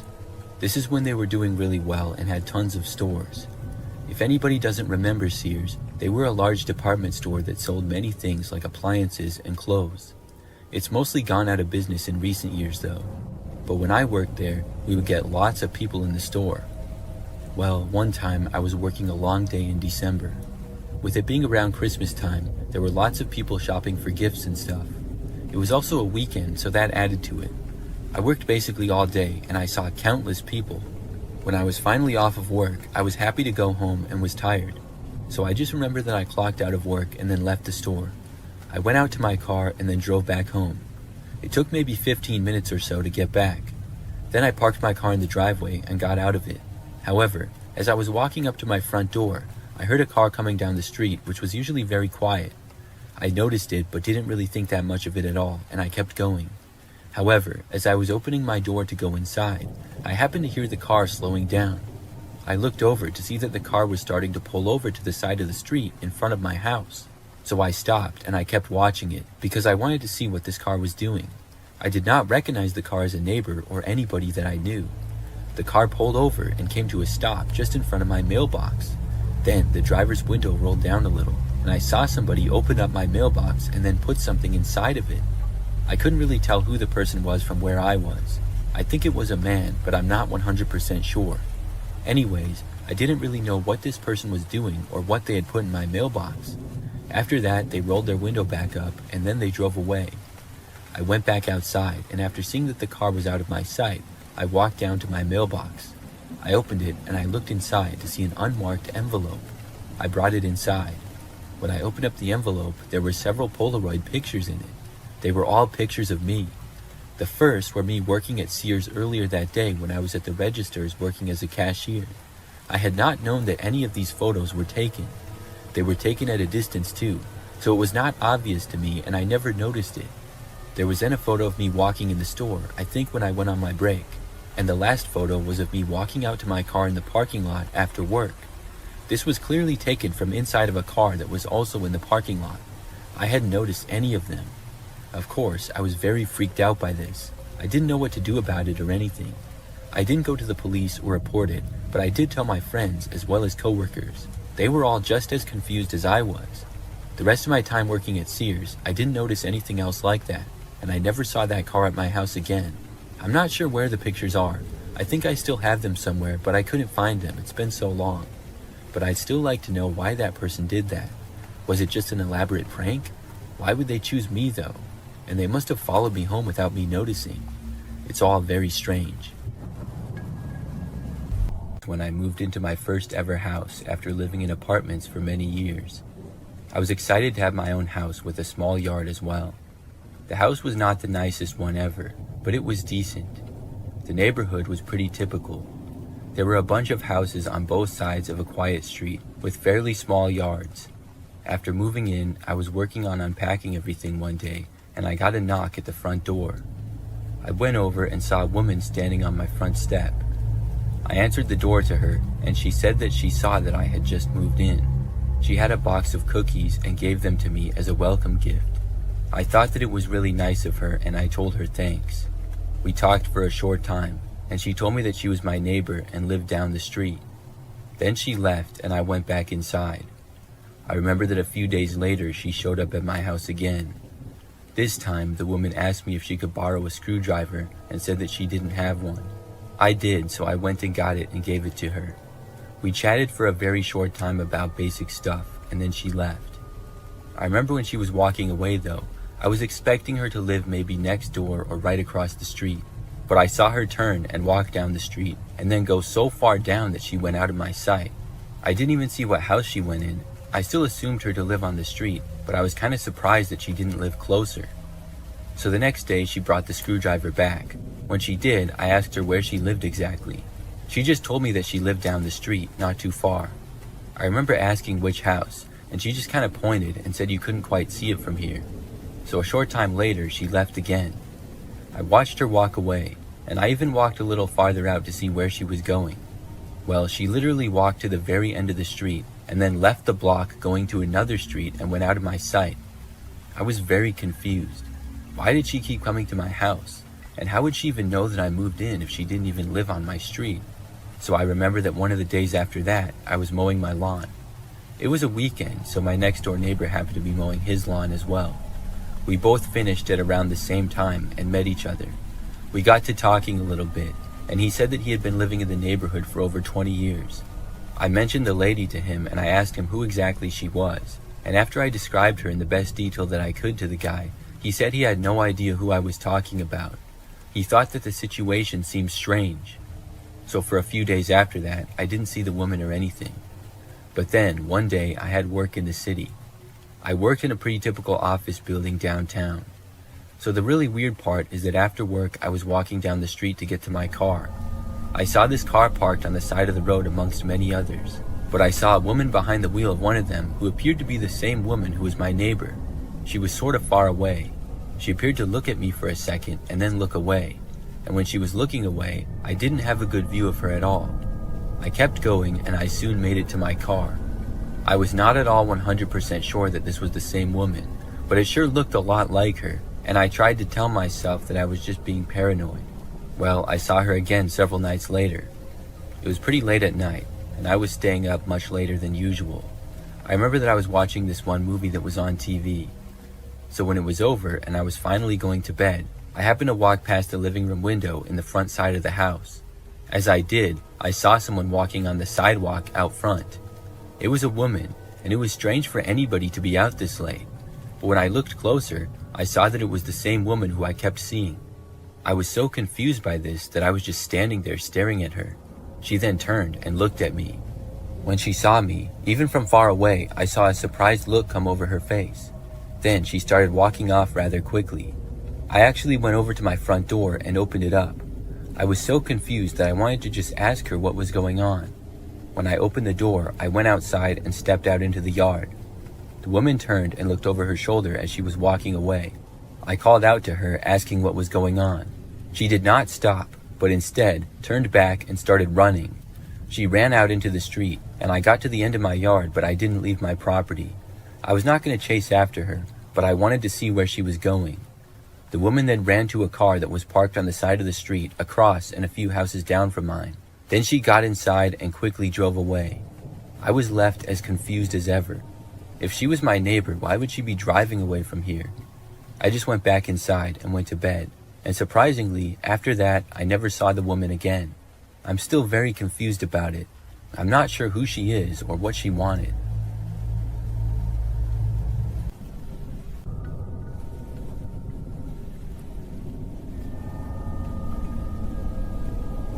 This happened last year and still creeps me out when I think of it. So I was at home one night by myself.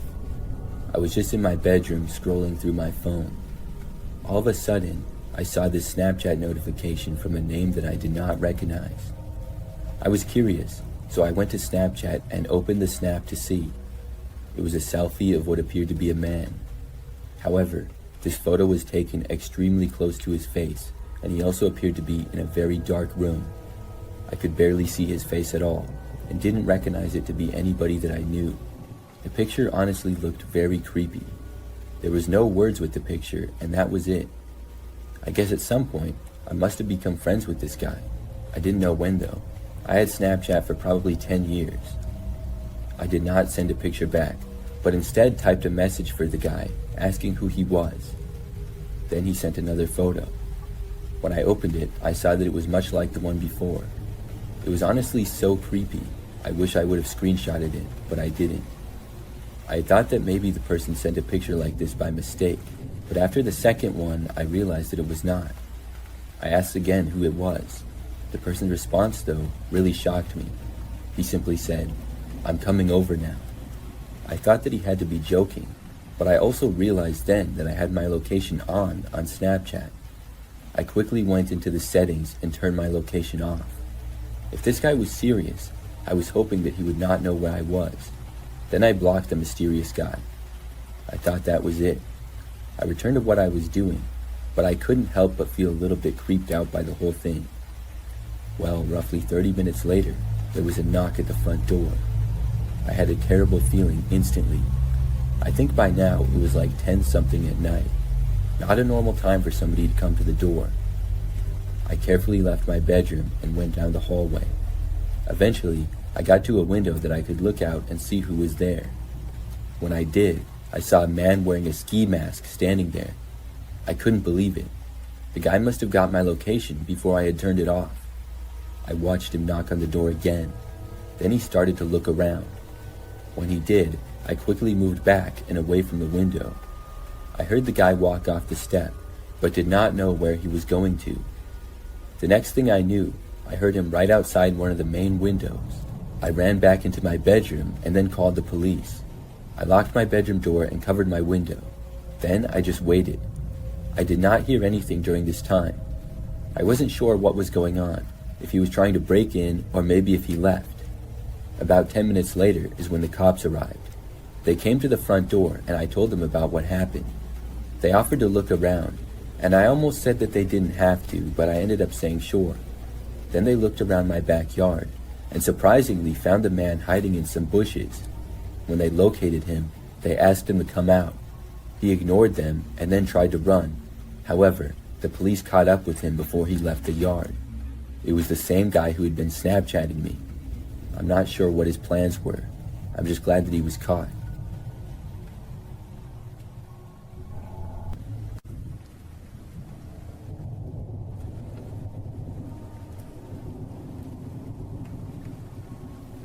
This happened one summer afternoon in 2018 when my partner, my stepdad, and I decided to check out an abandoned factory near my parents' house.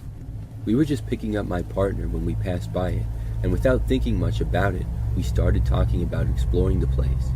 My stepdad, who tends to act on impulse like us, pulled over right by the building and we decided to go for it. It didn't take long to find a way inside. The factory was falling apart with broken windows, walls crumbling down, and most of the roof was missing. The only real obstacle was a doorway that had some debris in front of it. We cleared that away, and as soon as we stepped through the door, something felt off. It was the middle of the summer, but the air inside the building was freezing cold. I don't mean it was a little chilly, it felt like winter. It wasn't even a damp kind of cold, like what you would expect from an abandoned building. And anyway, there was enough holes in the walls and roof that it shouldn't have been that cold. The inside was just as trashed as the outside. Piles of broken machinery, rusted metal, and old wooden beams lay scattered around. As we moved farther into the building, my partner and stepdad went ahead to check out another room, and I wandered off by myself to look through some cabinets that had been left behind. It was like everything had just been abandoned overnight. Files, worker IDs, and even older sheets from the late 90s and early 2000s were scattered everywhere.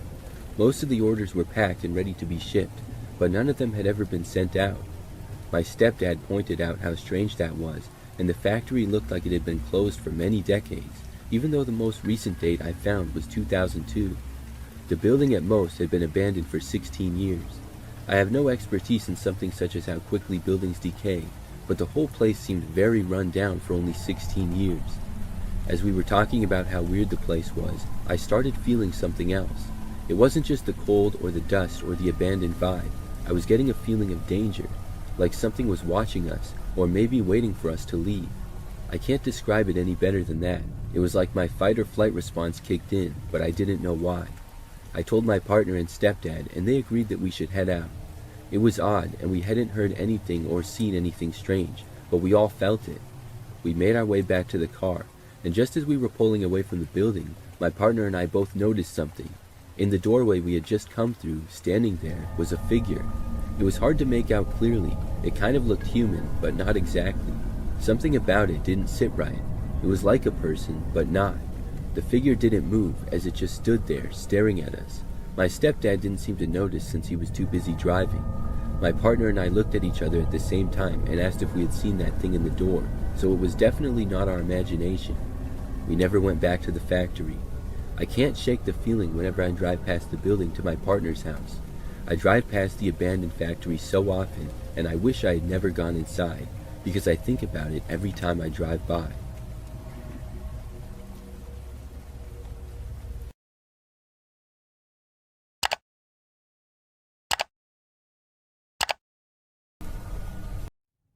Not too long ago, I was watching YouTube videos with my girlfriend. We were at my apartment just hanging out at night. I have an apartment that's not the greatest. It's on the first floor, and I have a little patio that goes outside from the living room through a sliding glass door. Overall, it's fine though. So like I said, my girlfriend was over and we were just sitting on the couch watching TV. We watch YouTube or whatever all the time. It was probably like 9 p.m. or so. Suddenly, the screen went black for a moment, and then we were seeing some random phone screen. We were both very confused at first, but soon realized that someone must have connected their phone to my TV by mistake. There's a lot of apartment units close by, so you can connect to other people's devices if you really want to. We were seeing the phone screen of whoever this was going through their apps. I figured they would disconnect after realizing they were connected to my TV and not their own, and I expected the screen to return to what we were doing. In the meantime though, I was kind of interested to see what this person was doing, so I didn't bother to get up and turn off the TV or anything. the person then went into the Photos app on their phone. Then they started scrolling through them one at a time.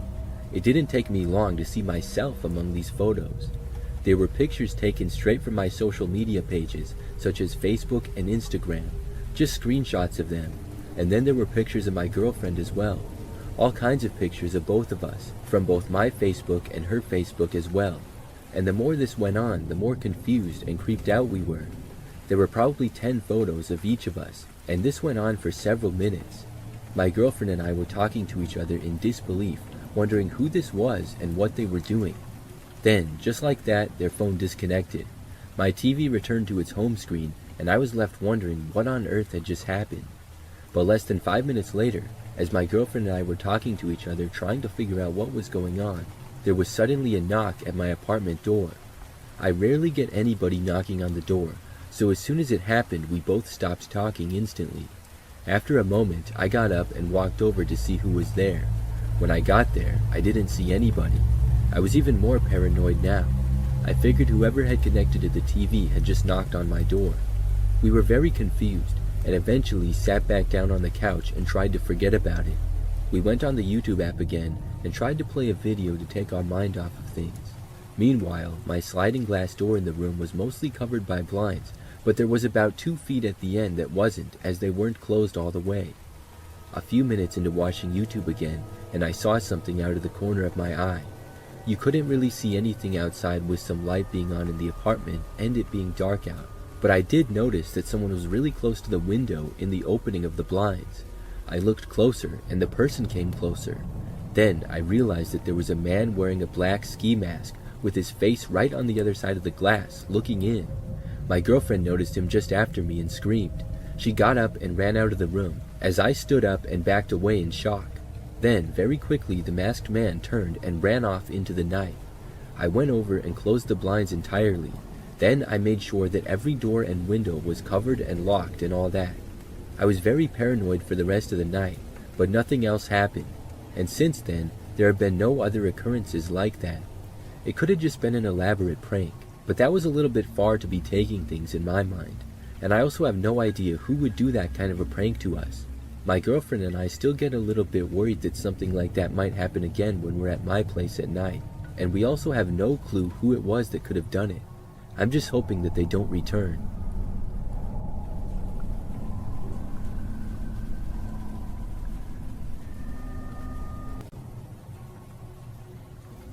This story takes place in the fall of 2016, right in the heat of the whole killer clown thing that was going on for a while. My cousin and I were both in middle school at the time, and I was staying over at his house one night. There were quite a few people in the house that night, including us, my aunt and uncle, and my younger cousins. It will be easier to understand the story by explaining the layout of the house and yard first. They lived in a rather large double-wide trailer that they bought that was positioned on a flattened part of a hill. Their driveway is a rather steep gravel slope that connected to the road at the bottom of the hill.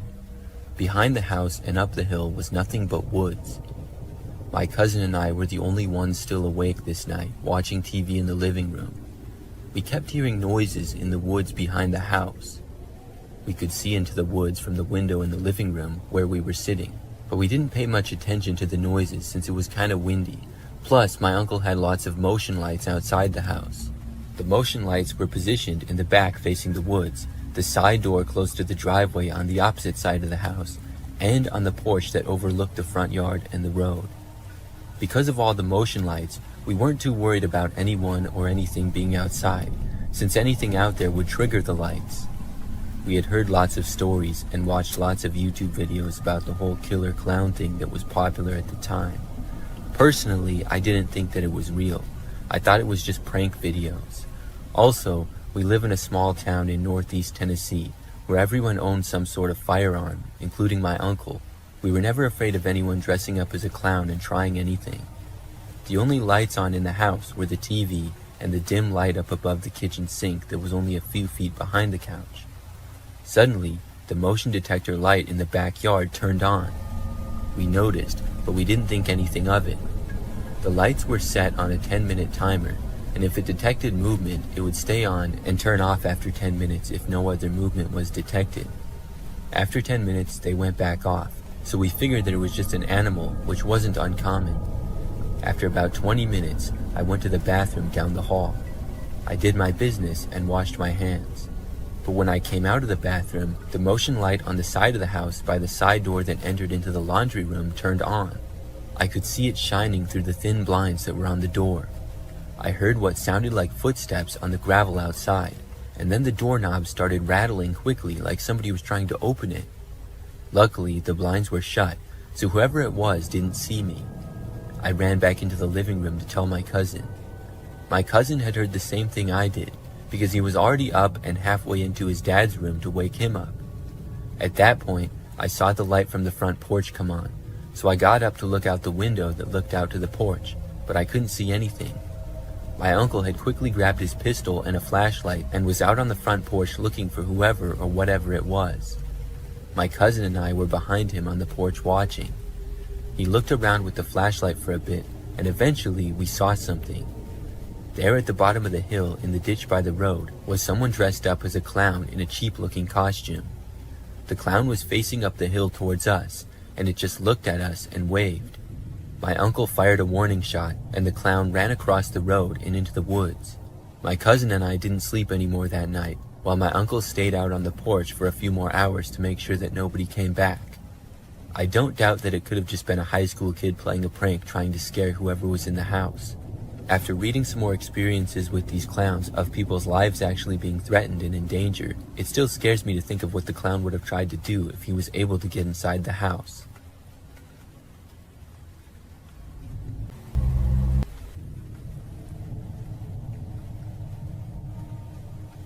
A couple of years ago, my phone broke. It had been pretty old, and I was sort of meaning to get a new one. But after breaking, I had to find a new one fast. I thought about going to the store or looking online. But to try to save some money, I went on Facebook Marketplace. I also wanted to get one as fast as possible. I had heard there were a lot of good cell phones there for cheap. After maybe 30 minutes of looking, I found one. It was the same phone that I had before, but a few generations newer. The price also seemed very cheap compared to what it would be elsewhere. So at that point, I decided to send the seller a message saying that I wanted to buy the phone. Now, the seller's Facebook account was pretty mysterious. Their name was just JM. I clicked on their profile, and they did not have a profile picture. There wasn't much information about them either. Still, I didn't think that was too big of a deal, and I contacted them. It did not take long before I heard back. The seller, Jay, I guess, told me that I could buy the phone as soon as that night, and I agreed. I suggested that we meet at a local shopping center. However, Jay said they could not do that because they had kids and could not leave their house. Instead, I was supposed to come over that night. I said okay, and I agreed to it. I understood that people with kids probably wouldn't be able to just go whenever. So I was given an address, and that night I drove to it. It took maybe 15 minutes to get there. It was a little bit far away in an area that I had never been before. When I got to the address, I saw that it was a house that looked slightly run down, and there didn't appear to be any lights on inside. The whole neighborhood looked a little bit run down, and the houses had fairly large properties. I had no way of texting the seller that I was there because of my phone being broken, but I had my watch, and I was right on time for when we agreed. So I walked up to the front step and rang the doorbell. After maybe 30 seconds, the door started to open. There were two doors, a screen door and then an actual one. The inside door opened just a few inches, and I saw a woman was standing behind it. She told me to go around to the back and then close the door. So I walked around to behind the house and then entered a back door there. This led into a dimly lit kitchen area. The woman was there inside and sitting at a table. I entered and then sat down across from her. It appeared as though every light in the rest of the house was off. We both just sat there in awkward silence for a few moments. Then I mentioned the phone, saying I would like to buy it. The woman said that she would go and get the phone and got up. I kept sitting at the table. She left the room and I waited at the table. The whole thing so far had seemed really strange. As I looked around, I saw no signs of her having kids. So I waited at the table for at least a good 5 minutes. I didn't know what was taking so long. Did she lose the phone or something? I decided to ask. I called out asking if she was okay, and she called back from the other room saying yes, and it would just be a moment. So I kept sitting there, but then at least 5 more minutes went by. I was starting to feel nervous. It was just really strange. When she left the room, she didn't turn any other lights on either. I could barely see around the kitchen as it was. Eventually, I got impatient and I stood up. I walked to the end of the kitchen and to the entrance of what appeared to be the living room. There was no sign of the woman. I called out again, asking what was taking so long. This time, though, I got no response. I kept standing there looking into the living room, and there was a hallway at the end of it. It was really dark, like I said, but after standing there for like a minute, I thought I saw the woman cross the hallway. She did not bother to say anything or acknowledge me. This was really weird. I walked back into the kitchen. I thought about things, and then I decided to just leave. This whole situation was creeping me out, and I didn't know what was going on. So I walked over to the back door, left, and then walked back out to my car. When I did, I looked back at the house. I saw now that one of the lights was on in a front window which hadn't been before. The woman was looking out of that window and staring at me from inside. It just really creeped me out. I got back inside of my car and drove home. After that, I went and bought a cell phone from the store.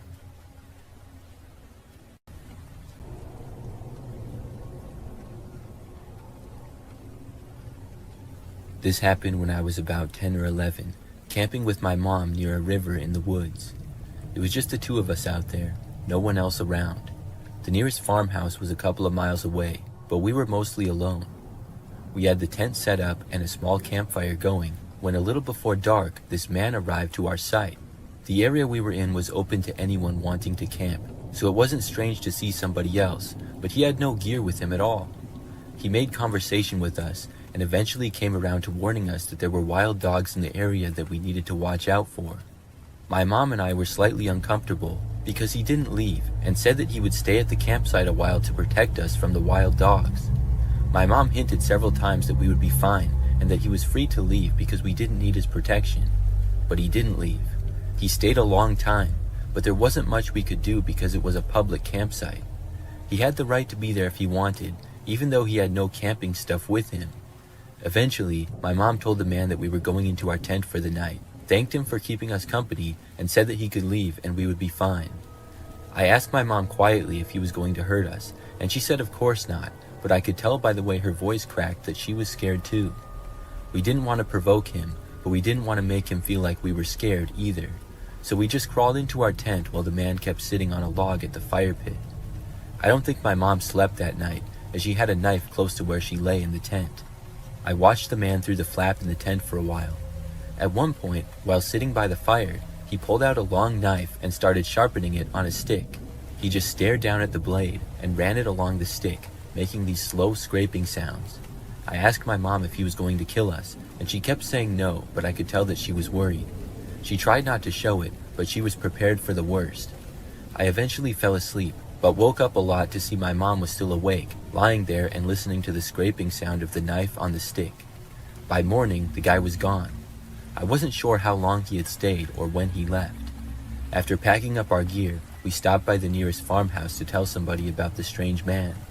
At the farmhouse, the old man there listened to our story, then kind of chuckled and said, "Oh, that's just Ivan. He means well, just doesn't know how to mind his own business." Apparently, he lived on a farm nearby, and the old man promised us that he'd have another word with his neighbor, reminding him not to be so rude and strange. A few years later, after our camping trip where we had met Ivan, I saw something disturbing. I was watching the news, and a man had been arrested who was a suspect in several missing person cases. They showed his photo on TV, and even though it had been a few years ago, I instantly noticed it was the guy who had been with us at the campsite. His name was Ivan Milat, a serial killer who had been picking up hitchhikers along the highways and killing them, and burying their bodies in the woods right across the river from where we had camped. I can't even describe the way I felt when I realized it. The guy who had been lurking outside our tent, sharpening a knife, talking about wild dogs, had been a serial killer. We had come so close to him, and I had no idea at the time. I don't think I'll ever forget that night and how lucky we were, but it still haunts me. Experience.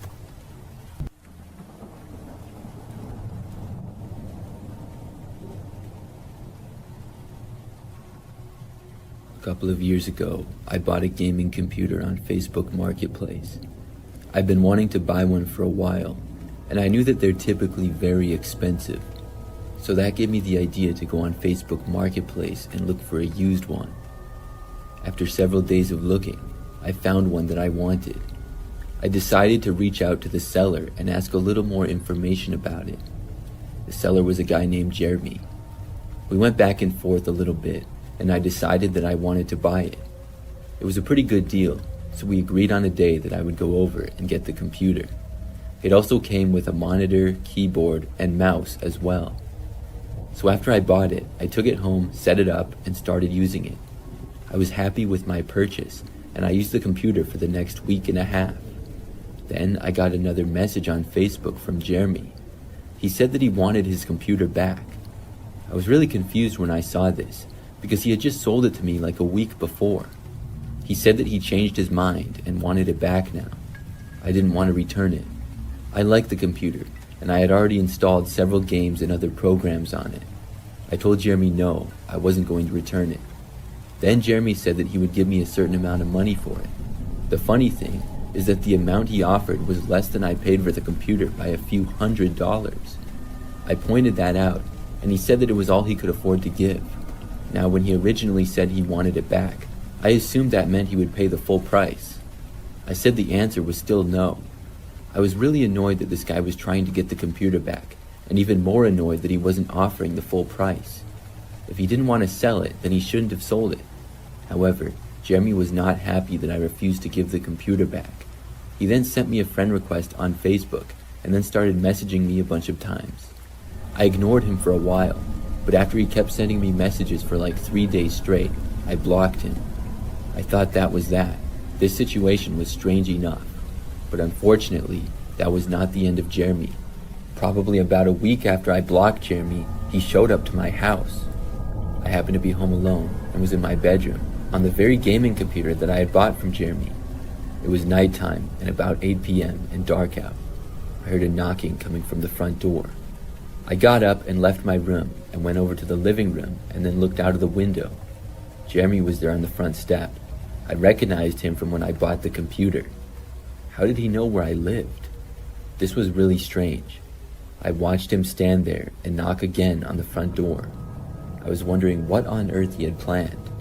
Did he think that by showing up at my house unannounced that would make me change my mind? I stayed in the living room and ignored his knocks.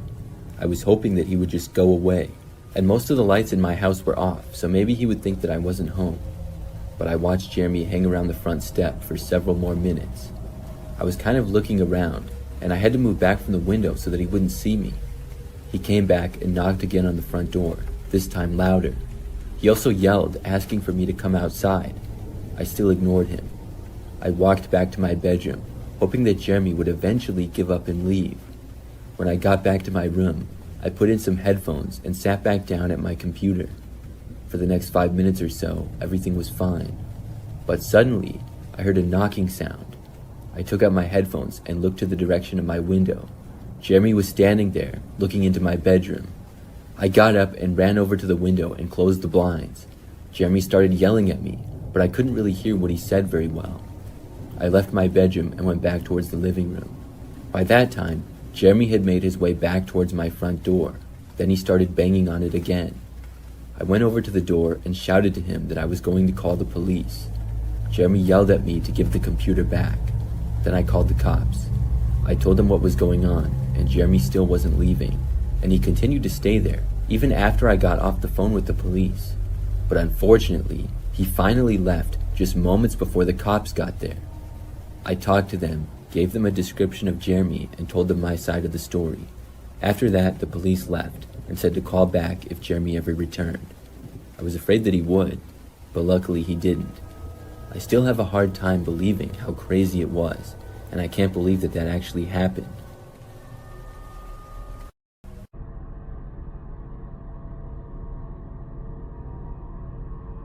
Back in 2014, I joined a Facebook group that was started specifically for people who are from the town I grew up in Southern California.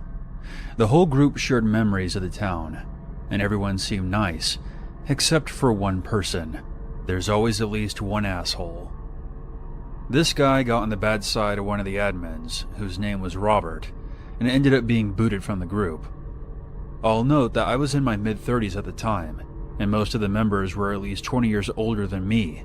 Robert was approaching 60, and was married with children who were about my age. Robert took a liking to me. Since he was married, I didn't think his friendship would go any further than that, but I was mistaken. He said that I was a down-to-earth girl, and was easy to talk to. He and I exchanged phone numbers, and he would message me quite a bit. However, Robert took it a step further, and found out where I lived, my landline number, and my mother's address in California. He had a subscription to one of those sites that contain information on people, their age, phone numbers, possible relatives, previous addresses, etc. He found out through Facebook when my birthday was, and he sent me flowers. I thanked him, but I started to get suspicious. His behavior was becoming alarming. He started complaining that all his wife wanted from him was his pain pills and money. Around this time, I met the man who would eventually become my husband, and of course, I announced it on Facebook. Robert went into a ballistic rage upon hearing this, saying that I should have known that he was in love with me. I told him, "You're married. Why are you in love with another woman?" He began texting me at least 10 to 20 times a day, going from calling me hateful names to profusely apologizing. I blocked his number, so he started blowing up my landline. Most of the time I kept it unplugged, so I didn't get most of the voicemails that he would leave. One day, out of curiosity, I did listen to some of the voicemails I got. In one of the messages, he claimed that I owed him $13,000. He then started making threats about how he would come to where I lived, and would also pay my mother a visit. I blocked him on my landline, and informed my mother about the situation. Robert got clever, and started texting me from random numbers located all over California. He even sent letters to my home, and nothing he said in those letters made any sense. That's when I decided that I needed a restraining order. I tried twice through my county court, but since I lived in Washington State at the time, the judge wouldn't grant it, since we lived in different states. Once Robert found out that I couldn't file a restraining order, he sent me more hateful messages and told me that I would never get rid of him. So I went back to court with the new messages. For this new hearing, Robert mailed in a letter of rebuttal. He claimed that he was a civil servant who had worked at a school district at one time and was an electrician by trade. He also said that he was on disability and couldn't drive longer for more than a half an hour without experiencing excruciating pain, and posed the question, how could he possibly come to Washington State? I told the judge that this wasn't true, because he openly posted all day about his motorcycle trips to Malibu on Facebook. Regardless of the evidence, I wasn't granted a restraining order, and I felt failed by the system. I blocked him on all social media, emails, and phone numbers, but he obviously would still call using new numbers. He made a duplicate Facebook page with my profile picture, and sent out friend requests to all of my friends. He had my real Facebook profile blocked, and I found out when a friend messaged me, "I got a friend request from you, but I already thought we were friends." My friend then told me that this fake profile of mine was making all kinds of posts talking shit about me. My friend reported it, and thankfully Facebook took it down. I changed my cell phone number, and I eventually moved into a new place.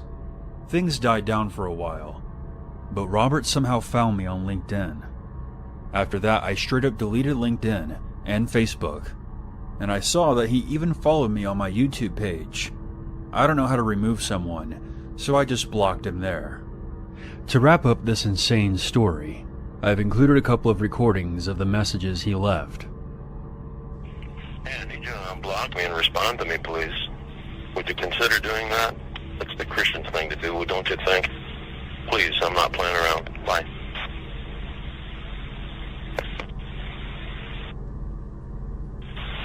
Hello, look, if you don't respond to me, you're not leaving me too many choices here, and there only leaves me one, and I don't want to do that, and I don't want to blindside you. I wish you would just talk to me.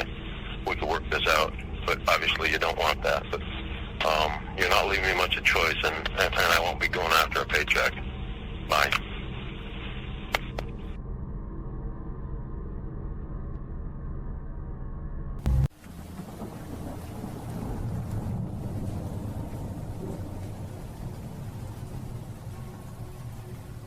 This is a story that took place back when I was a kid.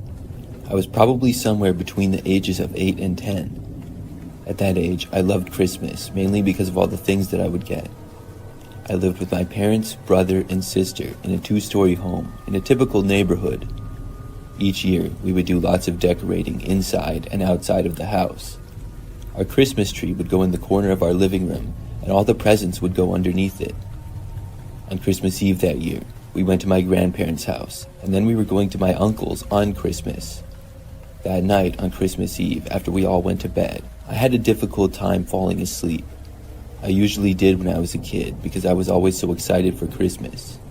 I finally was able to doze off for a bit, but woke up sometime later when it was still the night.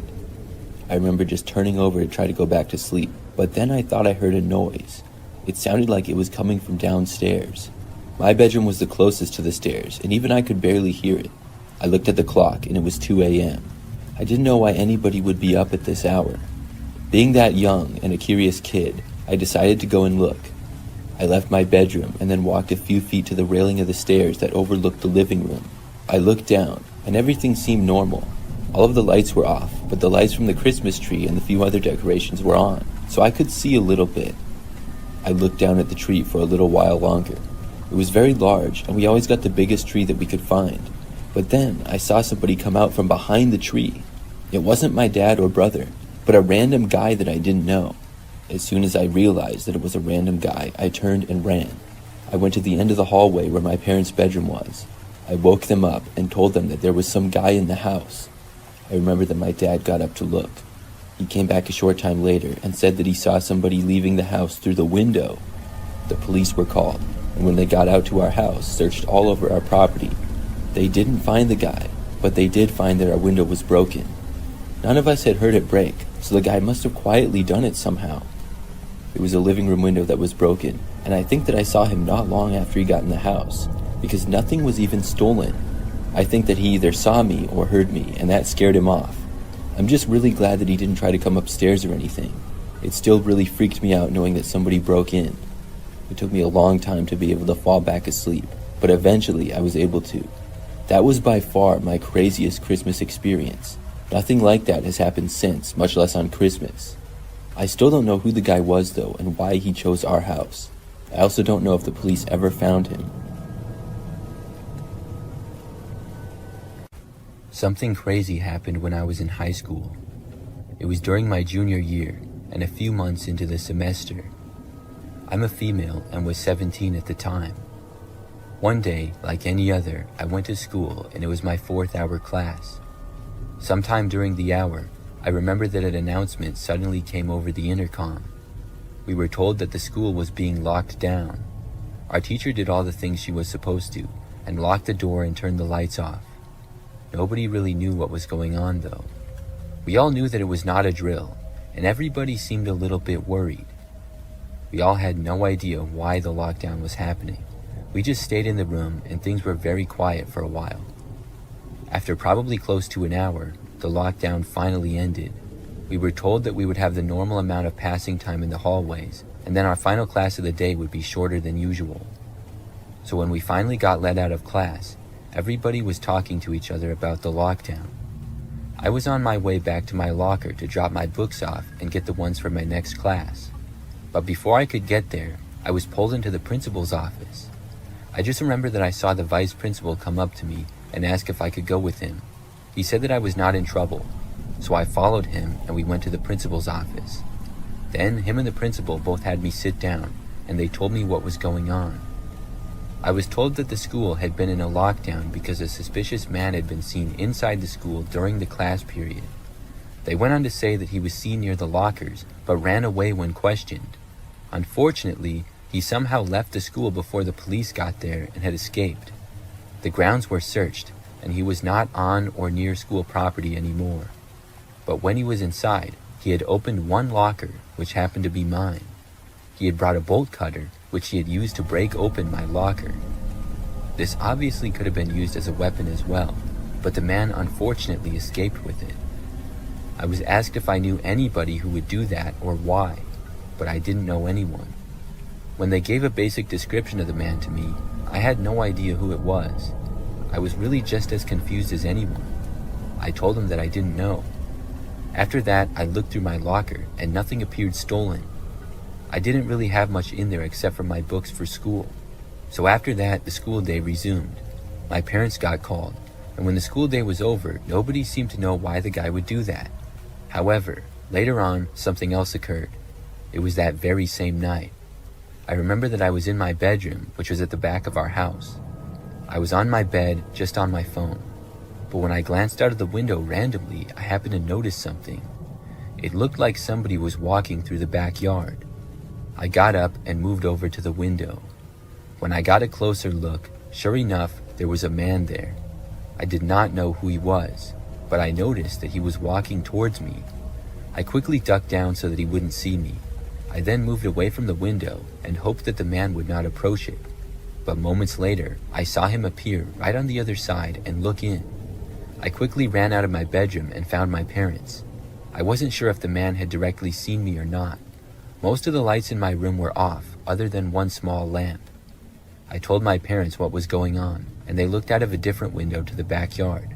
Then they called the police. My dad kept an eye on the guy out the window. The rest of us went to the front of the house. The police were really quick to respond. Within probably 5 minutes, they were there. And when they got there, the man was still prowling around the backyard. After they entered the back, the man tried running away. He made it out of our backyard, but not much farther. He ended up being caught. And we soon found out that it was the same man who had been at the school earlier. I didn't know who he was, but somehow it appeared as though he was stalking me. The whole thing was really crazy. I'm just glad that the guy was caught. I don't know what would have happened.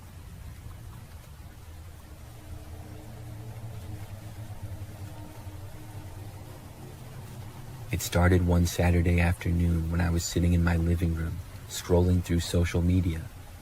I switched to a new phone and a new number a few months ago.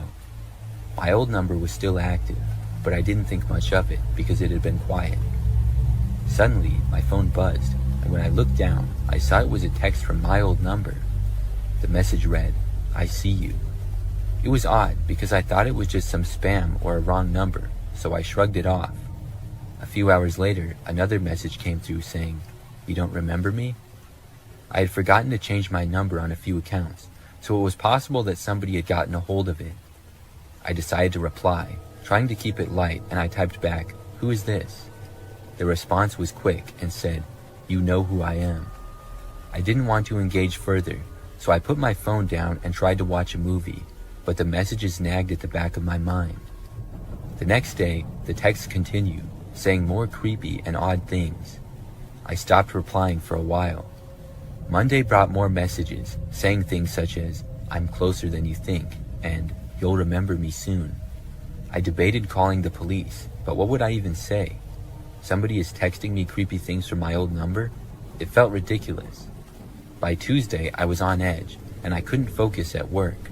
The messages were escalating, saying, "I know what you did last summer," and kept repeating, "You'll remember soon." I tried to block the number, but it kept coming through, so I finally decided to involve the police and see if they could do anything. I explained the situation, and they filed a report. The messages continued for all the next week, and I tried to ignore them as best as I could. I finally got a call from the police a week later. They had traced the text back to an old acquaintance from high school, someone I hadn't spoken to in years. He had been using some sort of app to send the messages from my old number. That night, I confronted him at his house, and his parents answered the door, so it ended up working out perfectly to involve them as well. It was awesome to see his face when he came downstairs and saw me talking to his parents and showing texts that he had sent to me. So that was the last problem I had with the kid, but it was still scary before I knew who was behind it all.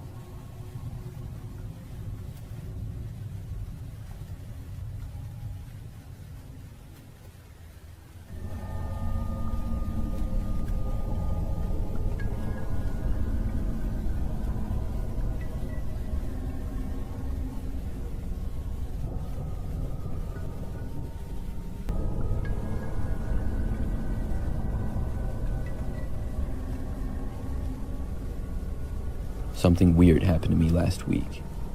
I was having a movie night by myself in my apartment. I live alone and on the second floor. My apartment building is fairly new, and I really like it. The place I live in has 1 bedroom, 1 bathroom, a living room and a kitchen. I was on my second movie of the night, and the time was about midnight. It was Saturday, so I didn't have work or anything the next morning. My apartment happened to be on the far end of the hallway, and it was right next to the stairs that people would occasionally use. The elevator was in the center of the hallway, which is much more common for people to use. I heard the door to the stairs open and then close. It sounded like somebody was walking by down the hallway, and I didn't think anything of it, but I realized soon that it sounded like more than one person, maybe almost 10. I thought it was a little weird, but expected them all to pass by. It seemed like they all stopped right outside of my doorway though. Maybe they were going to the place across the hall from me. The apartment across the hall though was not lined up with my door, but was a little ways down. I just got curious for some reason, so I paused the movie and got up. I walked over to the door and looked out the peephole. What I saw shocked me. There was like 10 guys standing in the hallway right outside my apartment, and they were all facing my door. I was instantly creeped out. I didn't know who any of these guys were, and they were all wearing all black and had hoods on, so I couldn't see much of their faces. This was really bizarre, to say the least. Nobody had knocked on my door, though, and it didn't seem as though they were going to. They were just standing there. I considered for only a second opening the door and asking what was going on, but I thought better of it. I quickly walked away and decided to just ignore them. Still, I couldn't feel comfortable as long as they were all standing there. I was hoping and sort of expecting them all to move along and to keep walking away down the hallway. I listened for them to move away, but they didn't. I waited for a little longer before unpausing the movie, but I still didn't hear them walking away. The guys had to all still be there. I tried to distract myself by watching the film, but in doing so, I turned the volume down significantly. I didn't want the people outside to hear or know that I was home. As the movie played though, I still couldn't focus. It wasn't helping to distract me from the strange men standing outside my door. Then, I heard what I was sure sounded like my doorknob turning. It was very quiet, and the only reason I had heard it was because number 1, I was already thinking about the guys at the door, and number 2, my TV volume was now very quiet. This made me feel really creeped out, even more than I already was. I also started to feel like possibly I was in danger. I stayed where I was, not sure of what to do. For the next probably 10 minutes, I didn't hear any other noises or anything. I got up to see if the men were gone, and I was really hoping that they were. When I got to the door and looked out though, they were all still there. I ran back as quietly as possible. I sat back down on my couch and had no clue what to do in this situation. I didn't think I could call the police for this. They were just standing in my hallway. Yes, I thought they tried opening my door, but it's not like they were trying over and over or banging on the door. Looking back, I probably should have, but I was just hoping I wouldn't have to. After maybe 5 more minutes or so, I went back to look again. This time, when I looked out, they were all gone. I couldn't believe it. I hadn't even heard them walking away or anything. I was so paranoid that I kept looking back out my peephole every 10 minutes or so. Luckily, I didn't see them. But before going to bed, I was so worried about it that I left my apartment and walked the hallways, just making sure that the men were gone. I went throughout the whole entire building just about, without seeing them. After that, I was finally able to go to bed. By now, it was past 2 o'clock in the morning, and I was really tired. I fell asleep pretty quickly. However, at some point, I was woken up in the night. I just remember waking up to the sounds of somebody knocking on my front door. They knocked about 2 times after I woke up. I knew it was probably the same guys, and I was terrified. I stayed in my bed and didn't even bother to get up. What could I do? Then, there was just silence. I was afraid they would break in or something. I couldn't believe that they were back, if that's in fact who was at the door. I really didn't want to get up and check though. I laid there in my bed for the longest time. It was probably about 30 minutes or so. I finally looked at the clock and saw that it was almost 4 a.m. Then I got up and checked the door. Nobody was outside in the hallway though. Whoever had knocked was gone. I went back to sleep after that and heard nothing more. Since then, everything's been fine.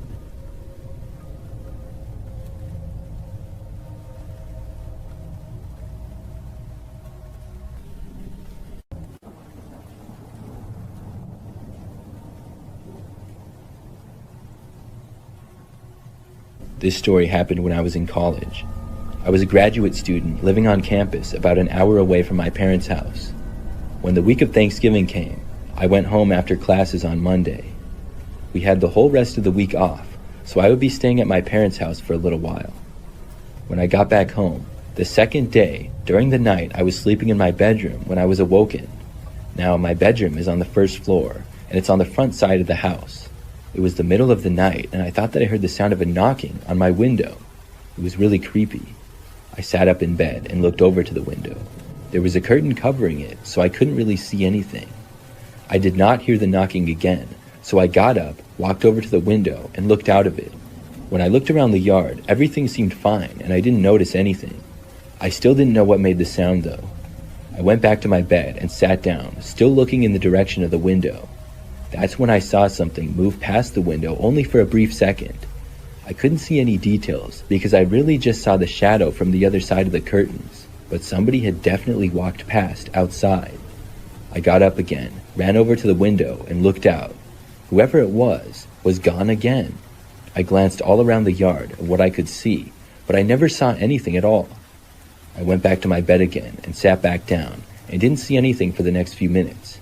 I didn't know exactly what was going on. After it seemed like things were back to normal, I tried to go back to sleep again. I laid down and closed my eyes. A few minutes later, when I was starting to fall asleep, I heard knocking again on the window. There was no mistaking it. I sat up and saw that somebody was right outside. I couldn't tell who they were because my curtains were still closed. I could just see like a silhouette of their figure. It looked to be a man. Then I heard what sounded like a faint laughter coming from the other side of the window. It was really creepy. I turned on all of the lights to my bedroom and then saw the guy finally moving away. He left my sight, and when I got to the window, he was gone again.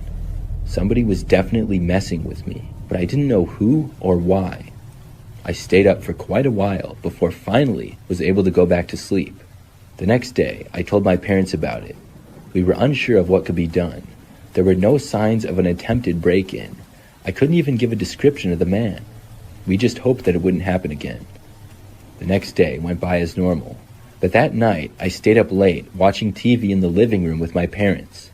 It was a little bit after midnight when we all heard a noise coming from the other room. We all got up at once and went over to a window. From there, though, we couldn't see anything. We heard the noise again. Now it was more clear that somebody was hitting my bedroom window. We called the police and then moved as far to the other side of the house as we could. We heard another noise. After that, things were quiet for a while. The police arrived really fast, though. When they got there, they found a man hiding in our backyard. None of us knew who he was. The guy had been trying to break into our house through my bedroom window. The window hadn't even broke, though, but there were some marks on it. I'm really glad that he didn't get in. I'm also really glad that I was not in my bedroom at the time, but with my parents in the living room. It had to be the same guy who had been there the night before. Since this happened, every year when I go back to my parents for Thanksgiving, we joke around about it. At the time, it wasn't so funny though, and I'm really glad that everyone is okay.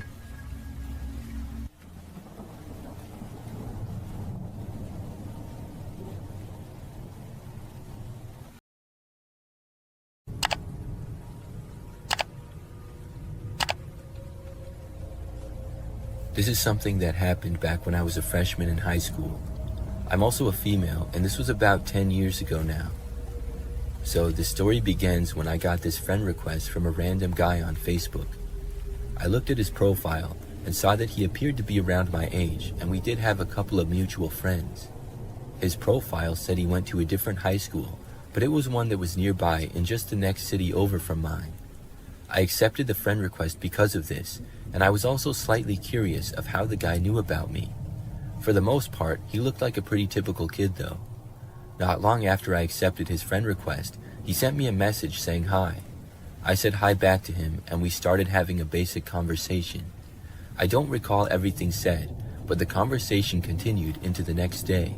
I remember that's when he asked me if I wanted to hang out with him. Now, I had only just met him, and we went to different schools. He seemed nice to that point from talking, and I almost said yes, but then I ended up saying no at that point because I just didn't know him well enough yet. He said maybe some other time, and I said yes to that, but not making any official plans. For the rest of that day and into the next, we continued to talk on and off. Well, the next day, later on, after I got home from school, he told me that he was going to come to my house and pick me up. Once more, I did not feel comfortable to hang out with the guy yet. I told him that I would not be able to, but he didn't respond to me for a while. About 20 minutes later or so, he told me to come outside, saying that he was there. I got a bad feeling about it, and also realized now that this guy must be at least 16 years old if he was driving around. I walked over to the front of the house and saw that there was a car parked out on the side of the street. It was a red 4-door sedan that was kind of old looking. However, the windows were rather tinted and I could not see inside. I was really surprised that he had driven all the way to my house. At first, I felt kind of bad for him to drive all that way and not hang out with him. We had been talking for a few days, and most likely he wouldn't be a bad guy, so I almost walked outside and got into his car. But my parents were also home, and I would have to tell them where I was going, and I didn't think they would want me to go with this guy. After thinking about it for a minute or two, I decided not to go. When I said maybe we'd hang out another time, I didn't mean just drive to my house.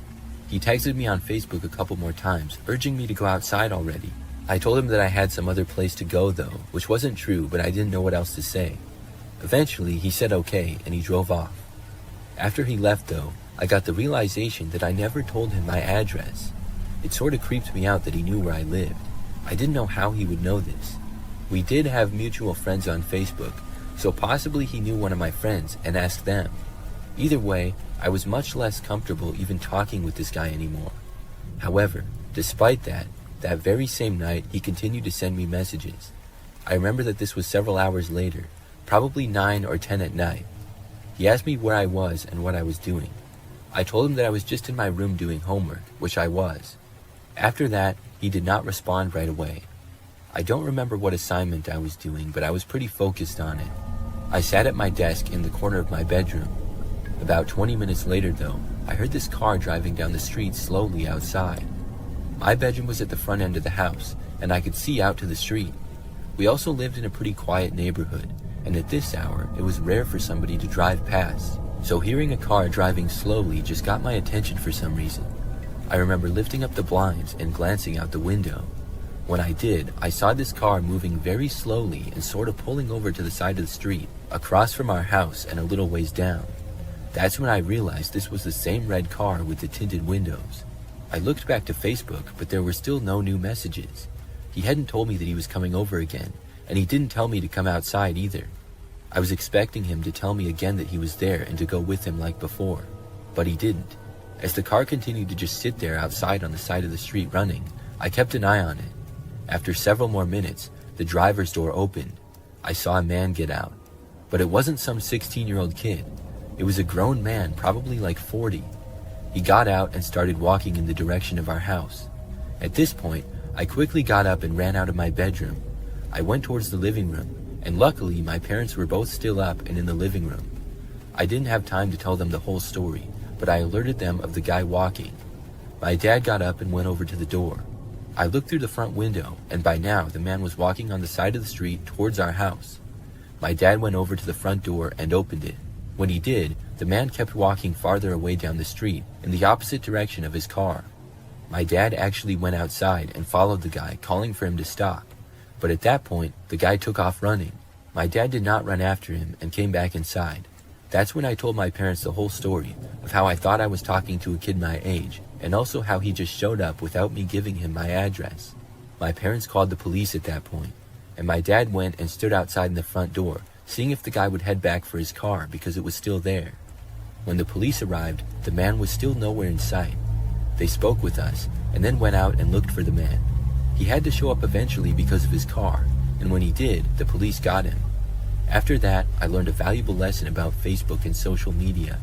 I was much more careful with who I talked to online for the rest of my high school career.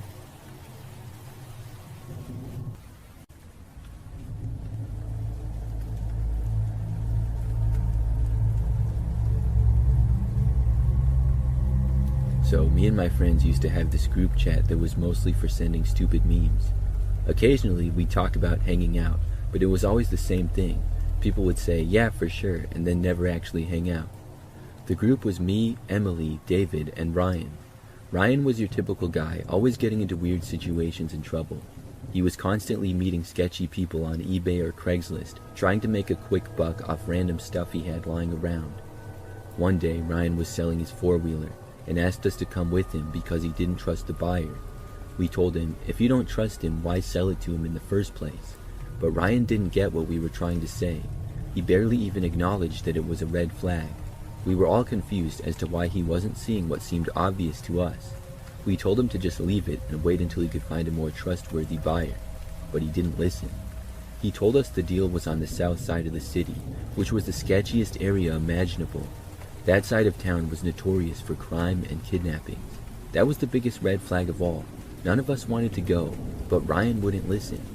Throughout the day, he was snapping us updates about getting his stuff ready and making progress on the sale. I messaged one of the other friends in the group chat privately and told them, I don't think we should let him go over there. They replied, why not? He's a grown man. If he gets into trouble, that's on him. We warned him. I thought that was a pretty stupid reason to abandon a friend who might get himself into serious trouble. No one else was listening to me though, and they insisted I was overreacting. They said if Ryan needed to learn a lesson, then so be it. Hours went by, and Ryan was at the person's house. We kept checking up on him because, like I said, the whole thing felt wrong.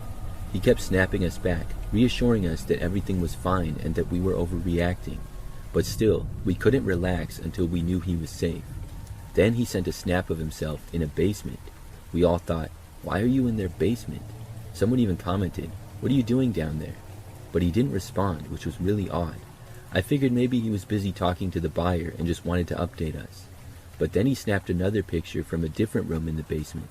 It was getting weirder and weirder each snap. Still, we ignored it because we figured if he was snapping us, he must be okay. The next snap was in a dark room showing someone's feet, but they weren't Ryan's feet. That's when we realized someone else had taken Ryan's phone and had been snapping us the whole time, pretending everything was fine. We started panicking. We tried to check his location, but the person who had his phone turned it off. We knew something was seriously wrong and that we needed to act fast, but we didn't know what to do. We tried calling his phone, but it went straight to voicemail. We thought about contacting his family, but none of us knew them. We were stuck. Someone suggested driving to the area to try to find his car, but we knew that could take hours and maybe even days, and it wasn't a guaranteed plan because we didn't even know the location. The next snap came in and I nearly lost it. It was a photo of fresh blood on the floor, wet, bright red, and horrifying. We all froze. That's when we realized we weren't just overreacting. Something terrible had happened. We immediately FaceTimed each other and tried calling the police from someone else's phone. But without any concrete evidence or location, we couldn't do much. We were completely out of luck. We all went to bed that night, frantic and unable to sleep. Days and weeks passed, and we didn't hear a thing from Ryan. Then, about 6 months later, we saw his face on the news. He'd been reported missing. I thought to myself, if we had just gone with him or stopped him, maybe we could have done something. After months of searching, the police gave up. Then, out of nowhere, someone found Ryan walking down the highway in nothing but his underwear and shoes. He looked starved, barely alive. When we finally got the full story in the group chat, we couldn't believe what had happened. To be honest, I can't even talk about it. It's too gruesome and traumatizing. I'm just glad that Ryan is alive.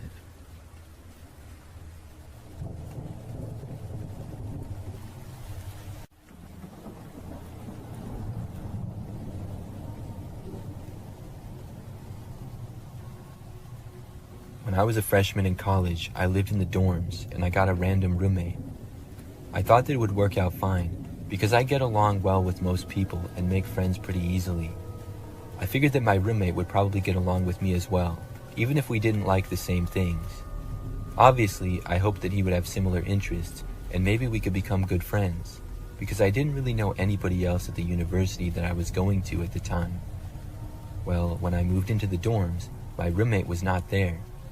His name was Ryan, and his stuff was there, but I wasn't quite sure where he was. After my parents had helped me finish moving in all my stuff and left, Ryan was still nowhere in sight. In fact, he did not show up until the next day. It was when I got back from my first class and had a little bit of time left before my next one. When I entered the room, Ryan was just there, sitting at his desk and apparently doing homework. Ryan was about average height and weight, had glasses, and short blondish colored hair. Right away, he did not seem very friendly. When I entered the room, he turned and looked at me, but did not say hi or anything. Just as fast as he looked at me, he turned his head back to his desk. I said hi and walked over to him and stuck my hand out for a handshake. I remember he sort of hesitated, but did shake my hand. I had a brief conversation with him, asking him about himself. He was not a freshman like me, but a sophomore at the school, and he was from a small town several hours away. That was really all that I gathered. Soon, I went to my next class. After that, things only got more and more strange. Ryan was not often in his room, but when he was, I would sometimes try talking to him. He would usually give me very short answers and never ask me anything about myself. I thought maybe he was just shy or uncomfortable around other people, but at one point, he told me in a very stern way to stop talking to him and to not talk to him anymore. It was pretty rude, and I no longer felt like he was just a shy kid, but a kind of rude one. Still, I didn't want it to be a terrible semester, so I chose not to argue or anything. I decided to just let him be on his side of the room, and I would do my thing on my side. As the weeks went on, Ryan would be gone for sometimes days at a time. I would wake up and he would just be gone. Then when it would be nighttime, he still wouldn't be there, and I wouldn't see him for several days. Then, typically, he'd just walk into the room like nothing happened, or I'd come back and he'd already be there. I never bothered to ask him where he was though, knowing that he didn't want me talking to him. I remember at one point, on one of the days that he was at the dorm, he left sometime in the evening. Hours later, at probably like 11 o'clock at night or so, I remember I heard talking in the hallway. It got louder, and I realized that two guys were arguing. I recognized Ryan's voice to be one of them. He loudly told the guy to shut up, and a few seconds later, he walked into the room. I found out the next day that it was another guy who lived on our floor who he yelled at. Apparently, all the guy said to him was, "Hey, how's it going?" when they passed each other in the hallway. Ryan snapped at him immediately, telling him not to talk to him, which made the other guy angry. They argued briefly before Ryan walked away. I found this out because the other guy came up to me and told me that my roommate was really strange. That's when we had the conversation, and I was kind of creeped out by Ryan's erratic behavior. As the next few weeks went on, I was hoping to be able to get a new roommate when the next semester rolled around. In the meantime, I just ignored Ryan and he did the same to me. It really wasn't that bad because he was typically gone, so it was mostly like I had my own dorm to myself. You just never knew when Ryan would be back or how long he would be there. So one day, I remember that I got up and went to class. Ryan had been gone for the whole night and was still gone when I got up and left. I was away for several hours attending my classes. When I returned to the dorm room, I went inside to see everything on my side of the room just gone. It was the craziest thing that I'd ever seen. The bed, desk, and chair that came with the room were still there, but literally everything that I had was gone. My books, my blankets and pillows, clothes, snacks, and everything was nowhere in sight. Ryan's side of the room looked exactly the same, and Ryan was not there. I went inside the room and looked around, trying to figure out what happened. I was sure that I locked the door when I left, and I immediately suspected Ryan. I started to look on his side of the room. He really didn't have that much stuff to begin with. He really just had some clothes, a few blankets, and some notebooks. There was no place that he could have put all my things. After realizing that my stuff was definitely not in the room, I walked out into the hallway. I went to the resident assistant and told him what happened. We did a small investigation looking around the building, and soon we got in touch with campus security. Unfortunately, the dorm building was really old and did not have any security cameras inside of it. Luckily, I had made a few friends by that point in the school year. One had a dorm room all to himself, so I stayed in his spare bed for the next couple of nights. An investigation was done, and Ryan was nowhere to be seen. Several days later, though, my things were found. They were located a little ways into a woods just off campus. He had tossed all my stuff there. Ryan, meanwhile, did not show up for the entire rest of the semester. I was given a new dorm room all to myself by the school, and they also gave me a gift card to buy some new stuff, so that was nice. But as far as I'm aware, Ryan never showed up to campus again. I have no idea where he went. He was a very strange guy, but I'm glad that I didn't have to live with him any longer. The next night, a few hours after I had gotten home from work, there was a knock on the front door. I walked over to the front of my house and looked out the window to see what looked like Elliot standing there. I couldn't believe that he was actually at my house. I never would have guessed that he would have done that. When I saw this, I jumped back and walked away from the door. He knocked again. There was no way that I was answering the door. This guy had to be insane. I heard him yell that he knew I was home from the other side of the door. I'm not sure how he knew that. Maybe he heard me walking when I went by the door. I didn't think that he saw me when I looked out of the window. Still, I wasn't going to answer it. Instead, I called the police. I told them that a man who I had met on Facebook showed up at my house unannounced and uninvited and would not leave. I was told that somebody would be there shortly, and the police got there much faster than I expected. Elliot basically stayed on my front step. He didn't try to force entry, but he sure wasn't leaving. When the police got there, they talked to him, and then they talked to me as well. Eventually, they got Elliot to leave and told him that if he came back, he would be arrested. He agreed not to come back, and luckily, he kept his word. I haven't seen him or been contacted by him since then. I still can't believe that he did that, though.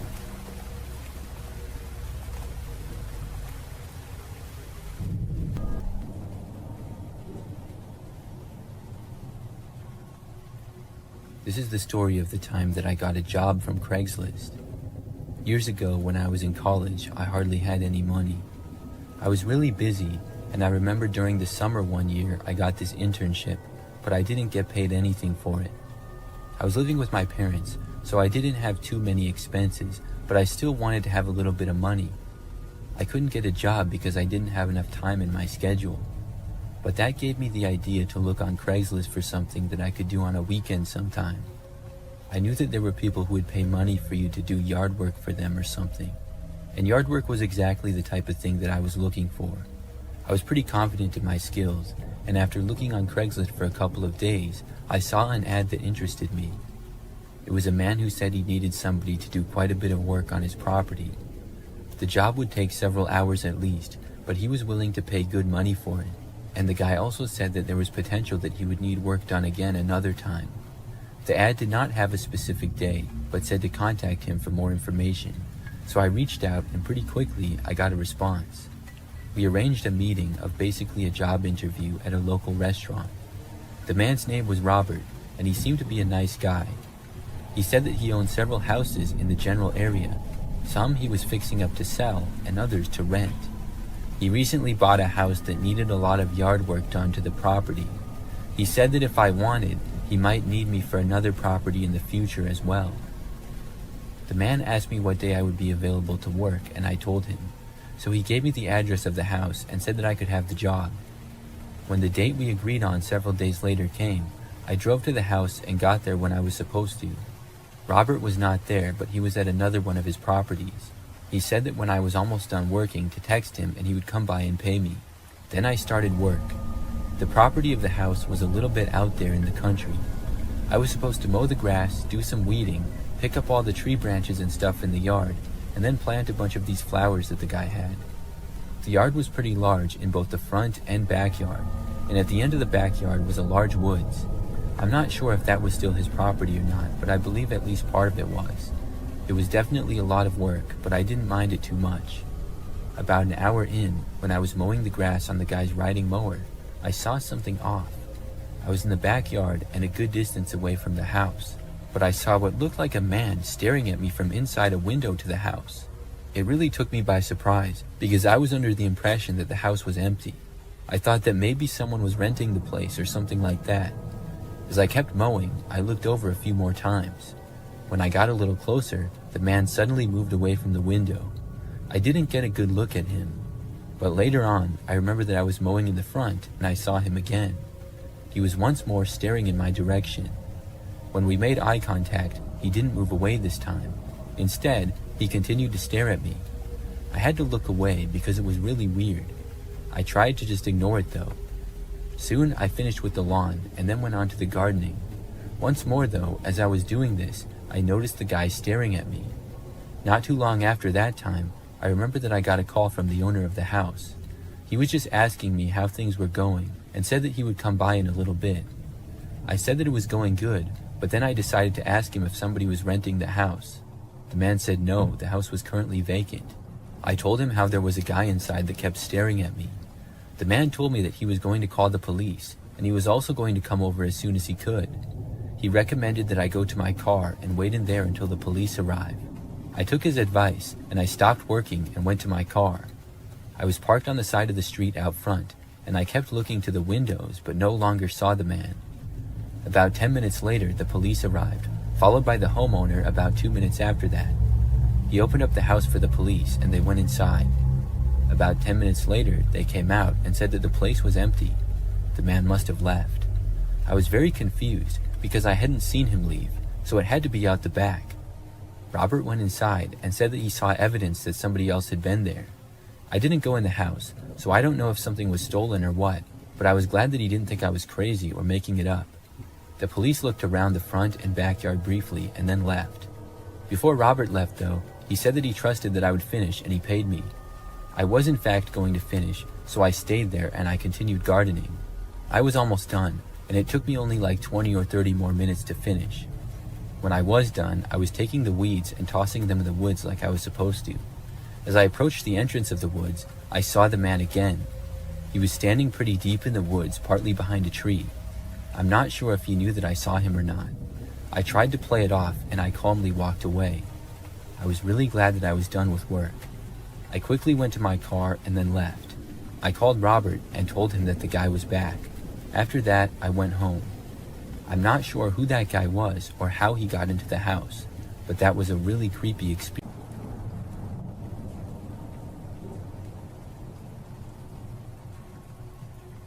I have a horror story from Snapchat that happened just last year. I use Snapchat quite a bit and communicate with friends on there a lot. I post stories pretty frequently as well.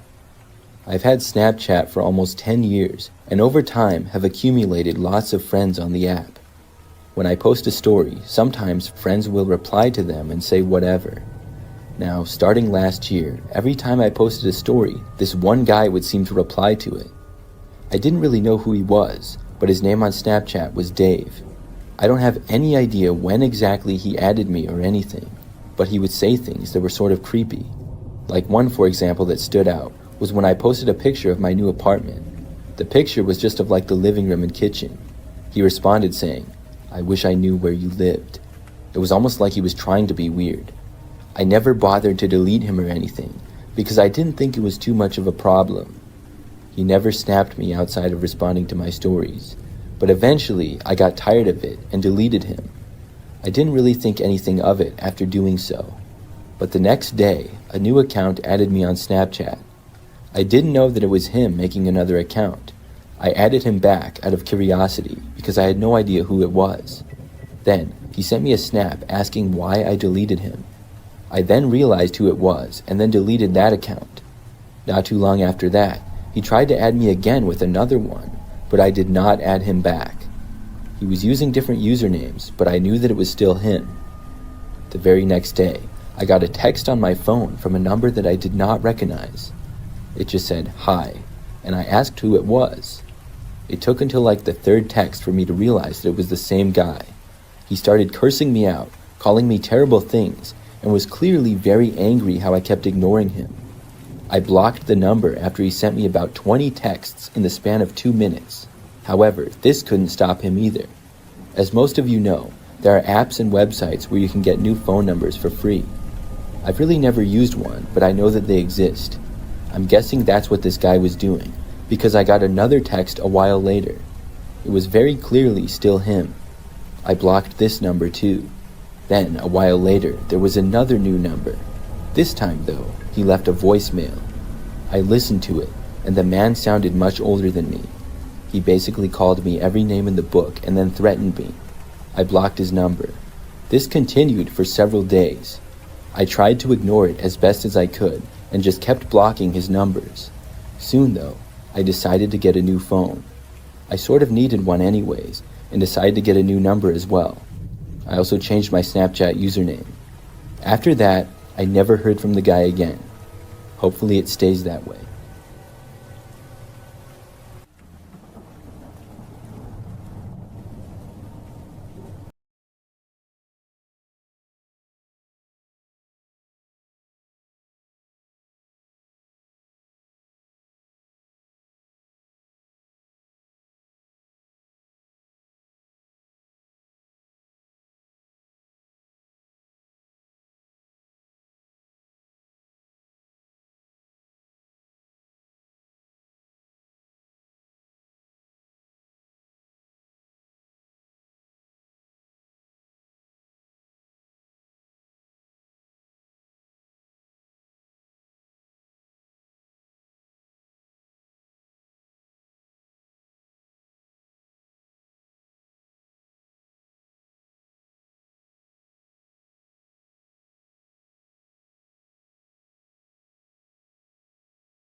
Several years ago, I moved into a new apartment.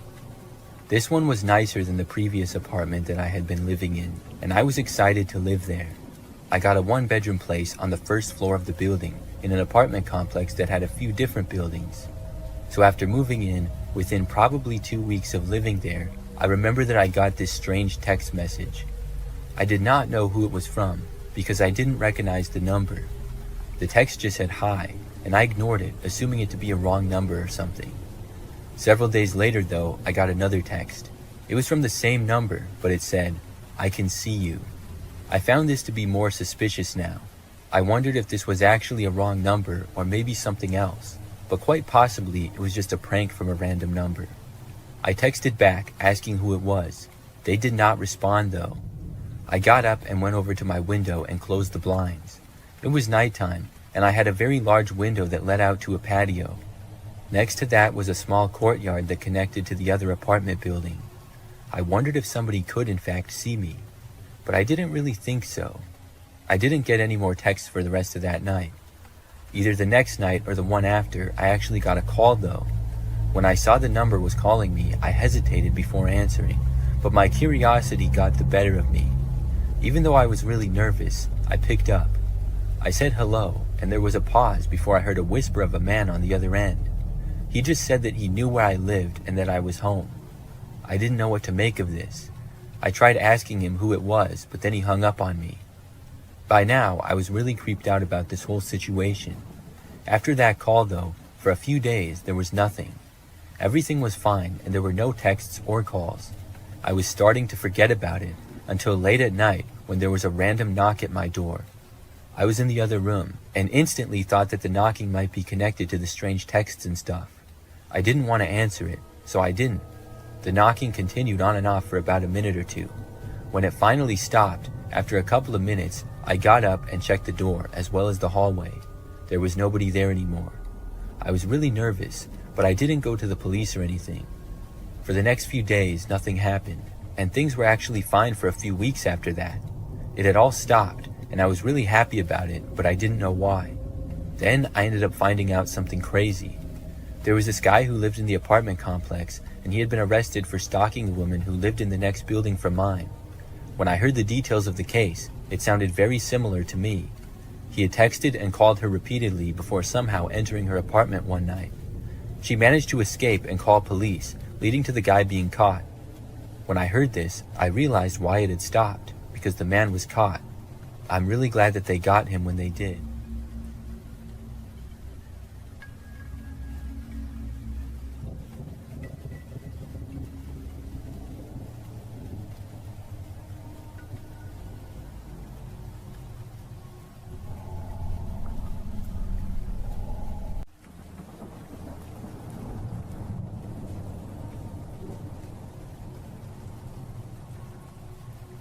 This happened just last summer.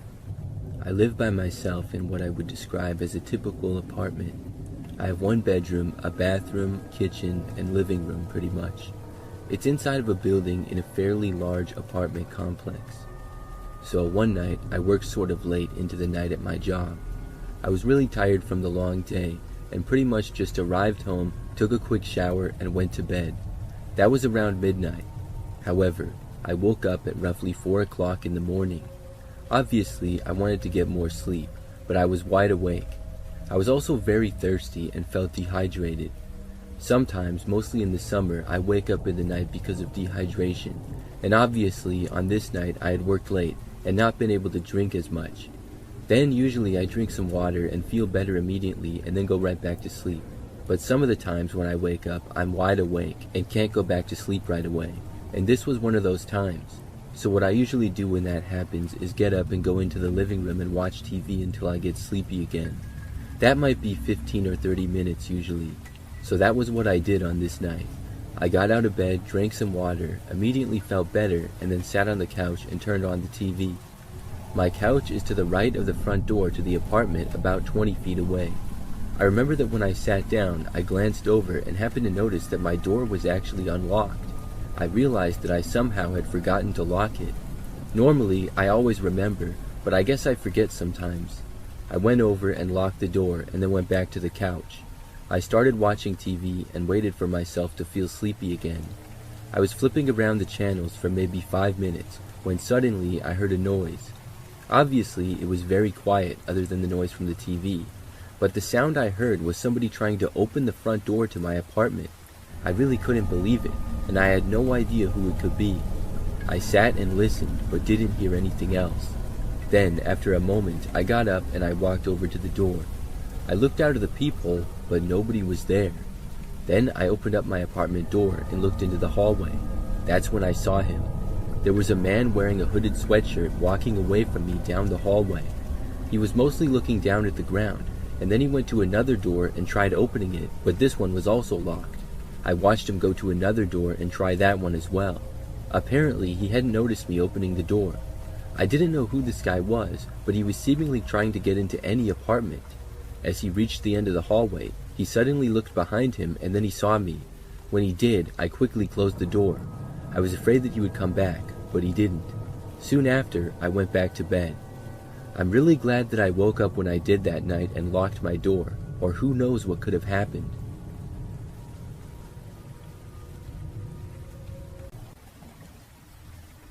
Many years ago, I used to live in this crappy apartment by myself. I had a 1-bedroom, 1-bathroom unit on the second floor of the building. During the time of this event, I'd been living there for over a year. So one night, I was by myself, and I had been home for several hours. It was about 9 o'clock at night or so, and I was hanging out in the living room. I remember that I kept hearing the sound of somebody walking down the hallway. Like I said, the apartment was not the nicest, and it was kind of old, so the walls were pretty thin, and you could hear whenever somebody walked down the hallway. But it wasn't a big problem, because the building was usually pretty quiet, and there were maybe 10 or 12 units total on my floor. So it didn't happen very often where people would walk by. But I seemingly heard somebody walk back and forth down the hallway about 10 times in the span of like 5 or 10 minutes. After hearing this person walk by, I got curious as to what was going on. I got up and walked over to my door, and then looked out of the peephole. After looking out for maybe 10 seconds, I heard footsteps. Then I saw a man walk down the hallway right past my door. He was kind of tall, thin, and had sort of long hair, and I didn't recognize him as anybody who lived there, but I figured that he probably did. After walking past my door, he went down the hallway. I kept watching for a little bit, and then I started to walk away. But I heard the footsteps then coming back, like he turned around, so I walked back over to the door and looked out of it again. This time, the man started walking by again, but right as he got even with my door, he suddenly stopped, and then he turned his head and looked directly at my door. It was like he could see me, and I quickly moved back. It was really creepy. The guy started standing there right in front of my door. I did not go back to look. Instead, I went back into the living room. But a short time later, I heard a knocking on my door. I had a bad feeling about it, knowing that it was the strange guy who was walking up and down the hallways. Obviously, I had no clue what he wanted, but I also didn't want to know. So I did not get up and go answer the door, but he continued to knock. He would knock for a few seconds, stop, and then knock again. This went on for several minutes. I got annoyed, and I eventually got up and went to look again. When I did, I saw this guy still standing there on the other side. He started knocking seemingly louder than before, now pounding on the door with his fists. Then he actually tried opening my door. It was locked, but I moved away again, hoping that he wouldn't be able to somehow get inside. He kept alternating between pounding on the door and trying to open it. After this went on for a while, I heard the sound of someone else's voice in the hallway. I recognized it as my neighbor Jerry, who lived across the hall and to the right. The guy stopped banging on my door, and I heard the two of them talking. Then, all of a sudden, I heard some shouting and what seemed like an altercation. I went over to the door, and this time I opened it. I saw Jerry laying on the ground, and just barely saw the other guy sprinting to the end of the hallway and then leave. I went over to Jerry and asked if he was okay. Jerry said that the guy had punched him in the face and attacked him. I went and called the police, and then Jerry and I waited for them. Jerry was fine, but he said that he had wanted to see what all the racket was about because he heard the guy knocking on someone's door. He went out and questioned the guy, and he said at that point the guy just attacked him. The police looked around, but the guy had left the building. After that, the man did not return. I don't know why he was trying to get into my apartment, or what he was even doing there. I feel bad that Jerry got beat up, but I'm glad that he was okay. The whole thing was very strange.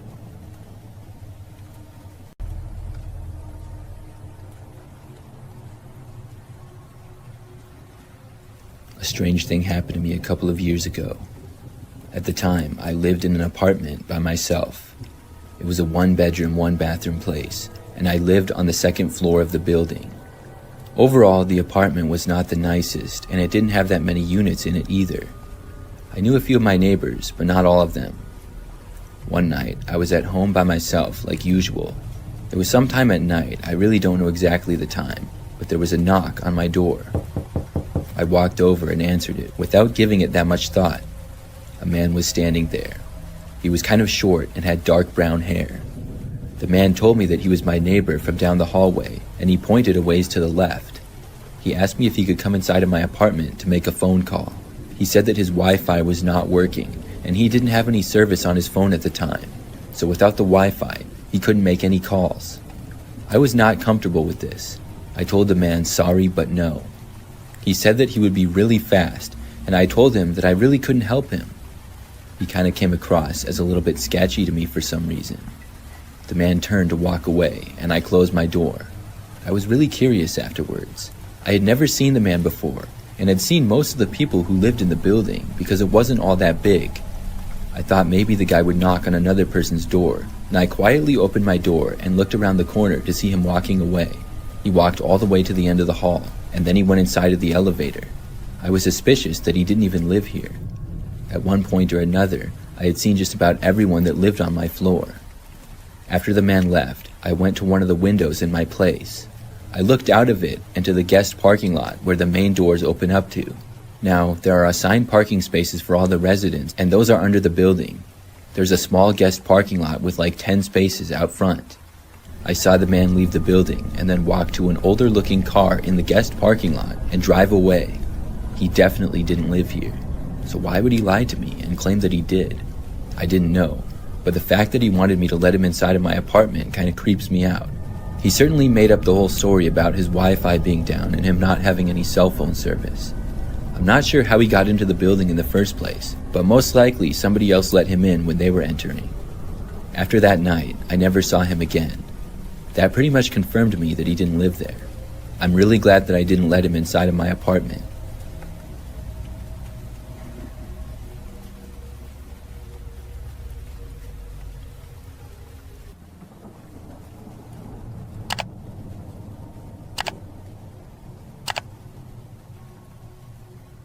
I don't go on Facebook that much, but I do go on from time to time, and last year something really strange happened.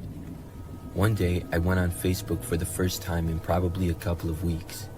When I did, I saw that I had one new friend request and clicked on it to see who it was. The person appeared to have the same exact profile as me.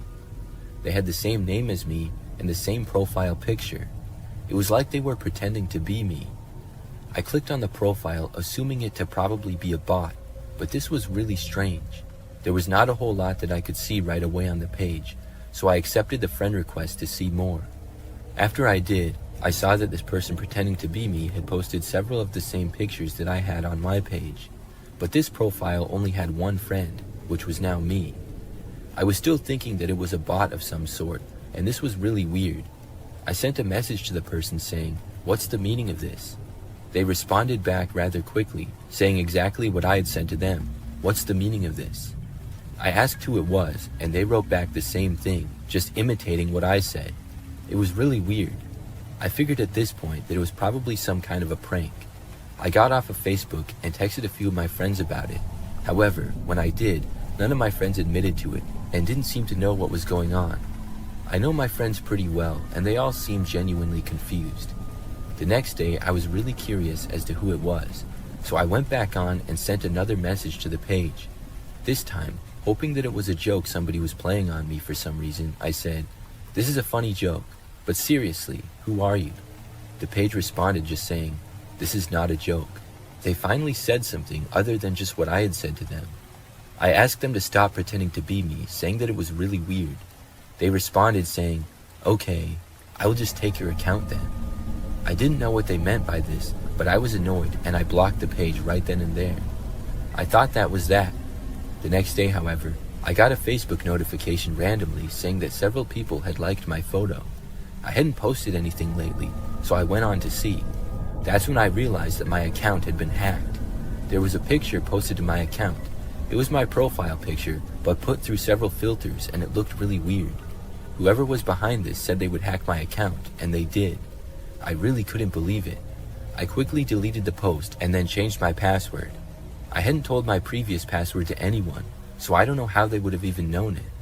After that, I didn't go on Facebook for a long time, and also strangely, the person never hacked into my account again or sent me another friend request or message.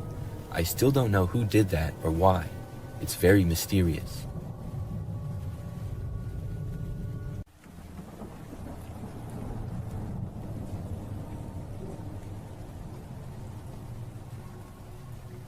I used to live in this old apartment when I was younger. It was really an old house that was converted into a duplex, I guess. I had a kitchen, living room, bedroom, and bathroom. Then there was a staircase going down to a very small entryway and the door. The other side, I guess, had basically the same thing, but I didn't know who lived there or anything. So I lived in this apartment for several months. It was cheap and pretty close to my work. Other than that, it was nothing special. I never knew anything strange to happen over the course of the first month that I lived there. I pretty much would be at work a lot, but when I was home I never had any problems. But then there were a few nights where I realized I was waking up in the middle of the night. I just know that I woke up and then went back to sleep pretty much right away one time. Then, another time, I woke up to what I thought was a noise, but I didn't hear anything more after waking up. I remember sitting up in bed and listening closely, but did not hear anything at all. So eventually, I just went back to sleep. This was strange because I normally slept really well and never woke up in the night. These were situations that I didn't even necessarily remember during the next day. But then when I woke up in the middle of the night for a third time in about a week, I was sure I heard a noise and I found it really strange. Once more, I sat up and listened, but I didn't hear any more noises. I couldn't figure out if I was dreaming the noise or if it happened when I was awake. It just seemed pretty strange. But after a while of nothing again, I finally fell back asleep. I wasn't really sure what was going on or what was the cause of me waking up. But then, one of the very next nights, I remember that I woke up again. I don't really remember hearing any noises, but I also was like wide awake immediately after waking up, which was weird. I didn't sit up, but rolled over to my other side. I was looking in the rest of the room, which was completely dark, but I then heard a small creaking sound. It was as if my bedroom door was being opened slowly. I looked over and saw that it was. Then I saw somebody suddenly enter the room from the doorway. It was a man, but I couldn't make out any details. The guy took a step into the room, but did not advance any farther. I was literally too scared to move. It was so dark that I'm not sure if he knew I was awake or not. The man then took out some sort of camera and took a picture of me. Then he disappeared back behind the doorway, going into the hall. I honestly couldn't believe it. I didn't know what on earth was happening. Then I heard some creaking from the floor in the hallway, and I heard a noise like a door being opened and closed. It was quiet but noticeable. After that, everything went completely silent again. I sat in bed without hearing anything for probably the next 10 or 20 minutes. I wasn't sure if I was being robbed or what, but I hadn't heard any noises in a long time. I finally got up and walked around my bedroom. There still was no other sounds, and then I left and went out into the hallway. I turned on a light and did not see or hear anything. Then I went around every room slowly and looked around. My place really wasn't that big, so it didn't take me long to realize that the other person was gone. But when I got to the end of the hallway upstairs, past my bedroom and across from a closet, I realized what must have happened. There was a door leading to my next door neighbors. However, this door I was told was not in use and was always locked. It even had a small table with a lamp on it in front of it, and the door was painted the same color as the wall, so it wasn't really that noticeable. But I knew that had to be where the person had gone. For some reason, the door must not be locked on the other side. After that, I couldn't sleep. I stayed up the rest of the night. In the morning, as soon as I was able to, I contacted the management from my place. I reported what was happening, and I started looking for another apartment immediately. The next few nights, I stayed at a friend's. Long story short, there was a man who lived next door, and he was caught. I'm happy that he never got in my place again after that. The times I had been waking up must have been when he left to go back to his place, possibly when he was closing the door. I will never forget seeing him in my room. It was the creepiest situation that's ever happened to me.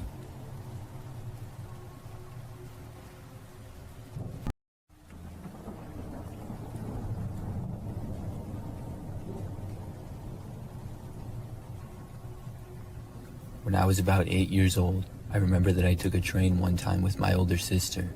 She would have been 15, I think, and we were going to visit our grandparents.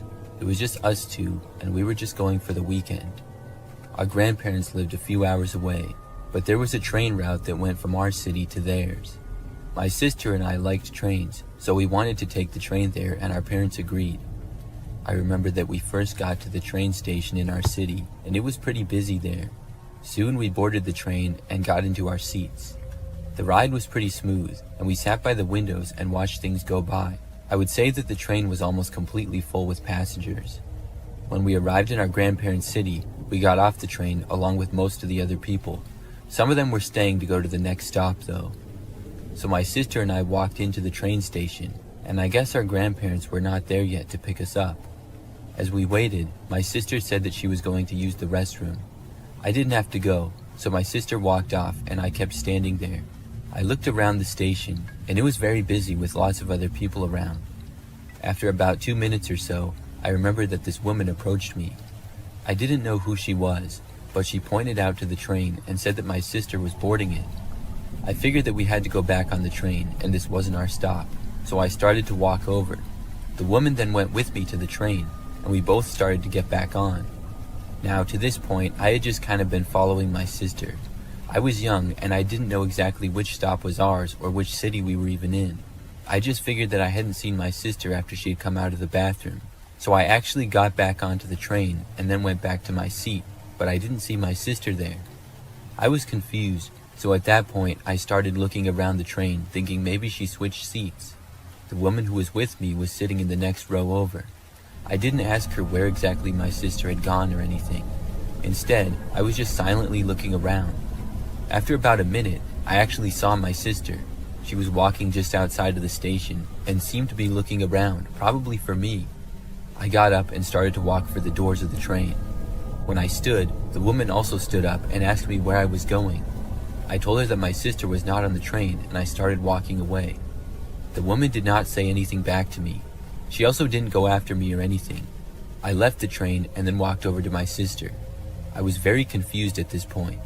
But when I reached my sister, she asked me what on earth I was doing back on the train.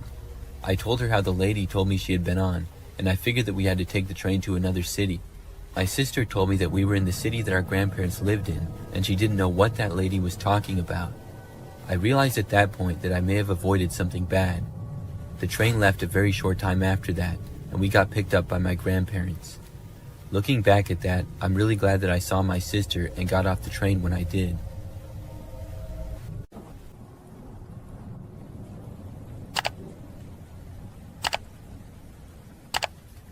The house my husband and I have lived in for a while now has an Airbnb next door as neighbors. It has been operating for close to a year now as an Airbnb. My husband and I often notice the guests coming and going. Most of them would stay to themselves, and a few would talk to us, but they were all nice people. However, one night in late September, we encountered some creepy guests who were staying at the Airbnb. It was a warm evening, and we were settling down to watch a movie when I noticed movement outside. I glanced out the window and saw a younger-looking couple in the Airbnb's backyard.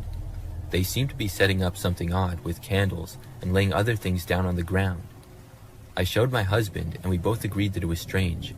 Our best guess was they were setting up some sort of ritual. However weird it was, everyone has their own unique hobbies, and who were we to judge what they wanted to do with their time at the Airbnb? We watched them for a while, unable to tear our eyes away. Firstly, it was just fun to watch, but also, we wanted to make sure that nothing extremely creepy was going on. They took a while to set up, so eventually we got bored and went back to watching our movie. Before going to bed, I checked out the window to see if the young couple was still out there. They still appeared to be just hanging out with whatever stuff they had set up, so I dismissed it and went to bed. In the middle of the night, I was gradually awoken by sounds coming through our bedroom window that was open for air. I could hear soft murmurs outside, low and rhythmic. I glanced at the clock, which showed that it was past 2 a.m. now. I woke up my husband, and we went to check out why the neighbors were still up at this time. We got out of bed and made our way to the back of the house and looked out the back window towards the backyards. Surprisingly, this time the young couple was in our backyard, standing and making strange movements in the flickering candlelight. It appeared they were doing whatever ritual thing they had set up earlier.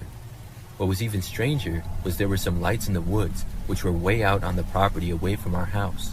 I guess the couple had set up some candles way out in the woods as well, but I wasn't sure. It didn't make sense.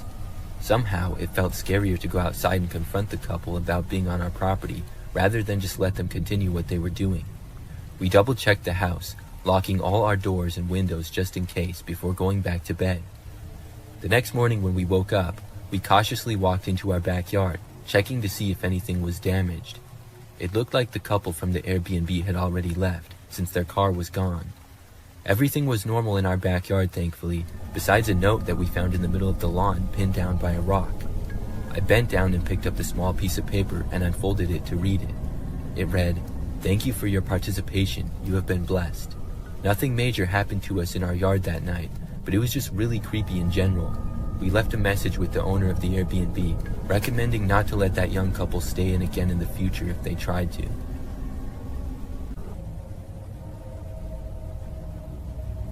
It was a Friday night, and my friends and I decided to hang out at the park. We were bored, and the night felt perfect for some fresh air. Around 10 p.m., we heard a car approaching. It was slow, the headlights cutting through the darkness. At first, we didn't think much of it, but then we noticed it was moving towards us. As it got closer, we could see that it was an old beat-up sedan with the windows tinted, so we couldn't see who was inside. "Probably just somebody passing through," I said, trying to shrug it off. But as soon as it got closer, the car stopped right in front of us. We looked at each other, unsure of what to do. The engine idled, and the driver's side window rolled down. Staring out the window that had just been rolled down was a clown, complete with a painted face and wild hair. He had a wide grin that looked more unsettling than friendly. "What's up, kids?" he shouted, his voice high-pitched, and he asked us if we needed a ride. We all exchanged nervous glances. Nobody said anything, and we just hoped that he would drive away.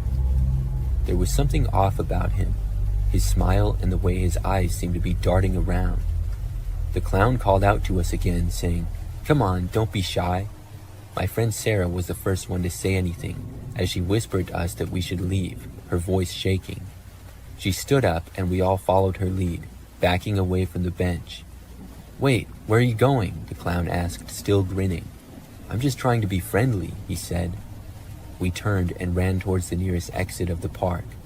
I looked back once, and the clown was still sitting there, his smile now more sinister. We didn't stop running until we reached my house. Out of breath, we piled into the living room, slamming the door behind us. We tried to laugh it off, but the mood had shifted. We were all on edge, checking the windows to make sure that the clown wasn't following us. We eventually relaxed a bit and put on a movie. Hours passed, and at around 1 a.m. after the movie was over, my friends began to leave one by one. After the last one left, I locked the door and turned off the lights. I settled onto the couch, thinking I might finally get some sleep. But then I heard a faint sound outside, an engine slowly driving up the street. I walked quietly to the window and peeked through the blinds. There it was, the same old sedan from earlier, and the window rolled down with that same clown staring straight at my house. His face was illuminated by the dashboard lights, and his grin seemed wider than before. He just sat there, motionless, as if waiting for me to make a move. I backed away from the window, my mind racing. I wanted to call the police, but I didn't want to draw attention to myself or risk being seen. I stayed away from the window, pacing in the dark. The engine continued to run, and I could hear the faint sound of some circus tune music playing. Minutes stretched into what felt like hours. I didn't want to look, but curiosity gnawed at me, so I moved back to the window to take a look outside. I could see the clown now tapping his fingers against the steering wheel, still wearing that disturbing grin. Suddenly, he turned his head towards my window, as if sensing I was watching. My heart stopped, and I ducked down quickly, wondering if he had seen me. After what felt like an eternity, I heard the car door slam. I held my breath, waiting for the sound of footsteps, but instead, I heard the engine rev and the car speed off into the night. That image of the car and clown inside scared me for a while, and for the next couple weeks I was paranoid, always checking around me if it was nearby, especially at night.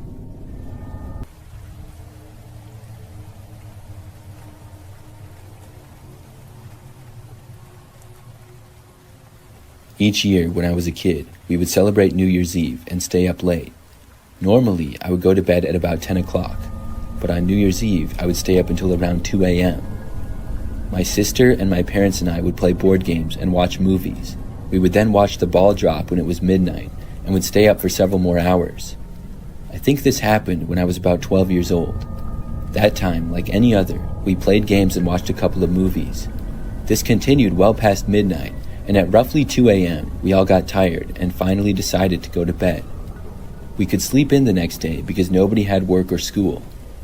Our house was on a pretty quiet street. Other than that, it was a pretty typical neighborhood. I stayed up a little bit later than everybody else that night because I was watching a movie in the living room. When it ended, I finally went to bed. I remember getting back into my bedroom and turning out the lights. When I did, I could see very clearly into the front yard because of the moonlight. There was a woman standing in our yard. She was not facing me, and I didn't recognize her. I walked over to the window, and when I did, the woman turned and faced me. She saw me and then started to walk closer into my direction. This really creeped me out. Nobody was supposed to be in our front yard. Nothing like this had ever happened before. I moved away from the window and hid. I ducked down and laid on the floor so that she couldn't see me. My window was pretty large, and I did not have a cover on it at the time. Now, my bedroom was also on the second floor, so she couldn't directly reach me, but I was still terrified. I waited there, just hoping that she would go away. A few minutes went by. Then I heard something hit my window. I wasn't sure as to what it was. I started watching my window, and something else hit it. The woman was throwing sticks at it. She was trying to get my attention, and I don't know why, but I got up. I carefully looked out of the window again. The woman was still there, and looking right up at me, this time closer. She said something, but I couldn't hear her. Then I saw her motioning for me to let her inside. I was not going to do that. She then walked to the side of the yard near the front door. Then she knocked on the front door. I didn't move. I was hoping that my parents or sister would wake up. I didn't have the thought to call the police for some reason. It just never entered my mind. The woman knocked on the door on and off for like 5 minutes. Finally, she walked away. I watched her from the window walk to the end of the driveway and then a little ways down. She then got inside of a vehicle and drove off. The whole situation was really bizarre, and it really confused me. The next morning, I told my parents about it. They had no idea what she could have been doing either. Luckily, though, she never came back.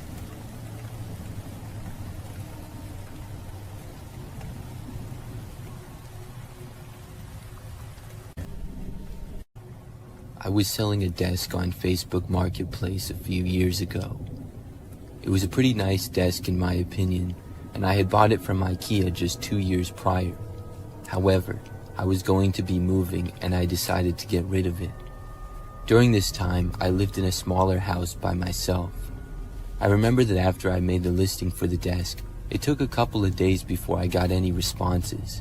When I did, I got a message from a man named Charlie. He said that he wanted to buy the desk. There wasn't a whole lot of conversation between us other than that. I was happy that somebody wanted to buy it, and I made sure that he was good with the price, which he said that he was. I thought the price was reasonable, so I was glad to hear that, and then I gave him my address. We agreed that he would come by the next evening at about 5 o'clock. And when the next evening rolled around, I had the desk just inside of my front door for Charlie to come and buy. He got there at about 5, and I let him inside of my house. Charlie was skinny with somewhat curly blondish hair. He was wearing a sweatshirt. After we said hi to each other, I showed Charlie the desk and I told him that I could help him take it to his car. Charlie went up close to the desk and looked at it. After a short time, he told me that the desk did not look like it did in the pictures. I asked him what he meant. I was very confused because it was exactly the same as the pictures. I had taken them just days prior when I had listed the desk, and I really hadn't touched it since. Charlie said that it just wasn't how he thought it would be. Then he said that he decided not to buy it. I was disappointed, but I said okay. Then he turned and left. I was confused by what he had said. I'm not sure what exactly he was expecting, because in my opinion, the desk was just as it was advertised in the listing. I decided to just move on, and hopefully somebody else would want to buy it. So the night went on, and I ended up staying up pretty late. It was nearly midnight. I was in the other room, and I heard the sound suddenly of somebody trying to open the front door. When I heard this, I walked over and looked out of a front window. I saw a man standing there, wearing a hat that was mostly covering his face. But I then realized that this was Charlie. I didn't know what he was doing. After literally trying to open my front door, he then walked away, but he didn't leave. Instead, he walked around to the back side of the house. He tried that door, which thankfully was locked. After that, things were quiet for a bit. Then he returned to the front. This time, he actually knocked on the front door of the house, but I was not going to answer it. After being at the front door, he moved to several windows. It seemed like he was trying to look inside. I had covers for most of them, but I could still see his shadow on the other side. After he was still in my yard prowling around for that long, I decided to call the police. I told them the whole story, and within 10 minutes, an officer was there. Meanwhile, Charlie had stayed there the whole time. When the police arrived, he tried running, but was quickly caught. He did not break in, and I think he ended up getting off for the most part. I have to think, though, that he was trying to find a good place to break into my house. I'm really glad that he didn't.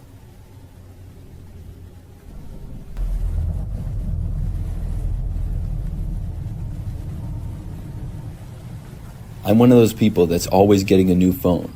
I get one almost every year. For me, it's just a personal preference. A lot of times, I trade in my old phone for a new one, but that's not always the case. I happened to just buy a new iPhone a while back, but I still had my old one, so I decided to sell it on Facebook Marketplace. The phone was still pretty new, and I figured that somebody would want it. I listed it for a reasonable price, and within a day, someone had made me an offer. I sold it to them, and after receiving payment, I shipped it to the buyer, which was a man named Elliot. Now, everything seems normal, and it was. He got the phone, and I thought that was the end of that. But maybe like a week later, I got a friend request on Facebook from Elliot, the buyer of the phone. I didn't know him at all, other than that he bought my phone. I clicked on his profile, and I knew that he lived in the same state, in a city that was like an hour or two away. When I clicked on his profile, though, there wasn't all that much information because we weren't friends. I thought that it was kind of weird, though, so I declined his request. The next day, he sent me a message. He asked me why I declined his request and said that he really wanted to be friends with me. I told him, I just sold you the phone. I don't know you at all other than that. Please don't take it personally. I just don't know you. He kept sending me messages, though. He called me some things that I will not repeat here, and he seemed pretty angry. At that point, I blocked him. It was really strange to say the least, but I thought that was the end of it. Now, Elliot did not contact me through Facebook or any other social media for that matter after that. What he did was much worse.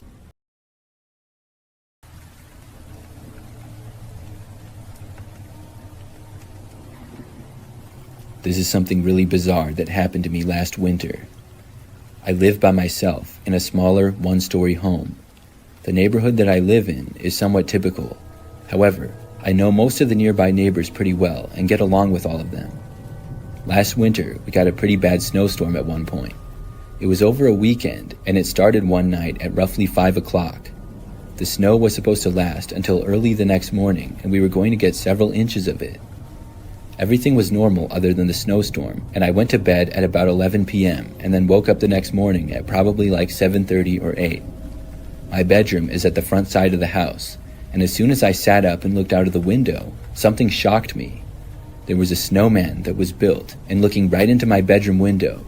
The snowman was very well done and had eyes and a mouth made from buttons. It was probably about 5 feet away from my window. It spooked me at first until I realized what it was. But then, I wondered how it got there. I certainly hadn't made it. It had to have been my next-door neighbor's kids.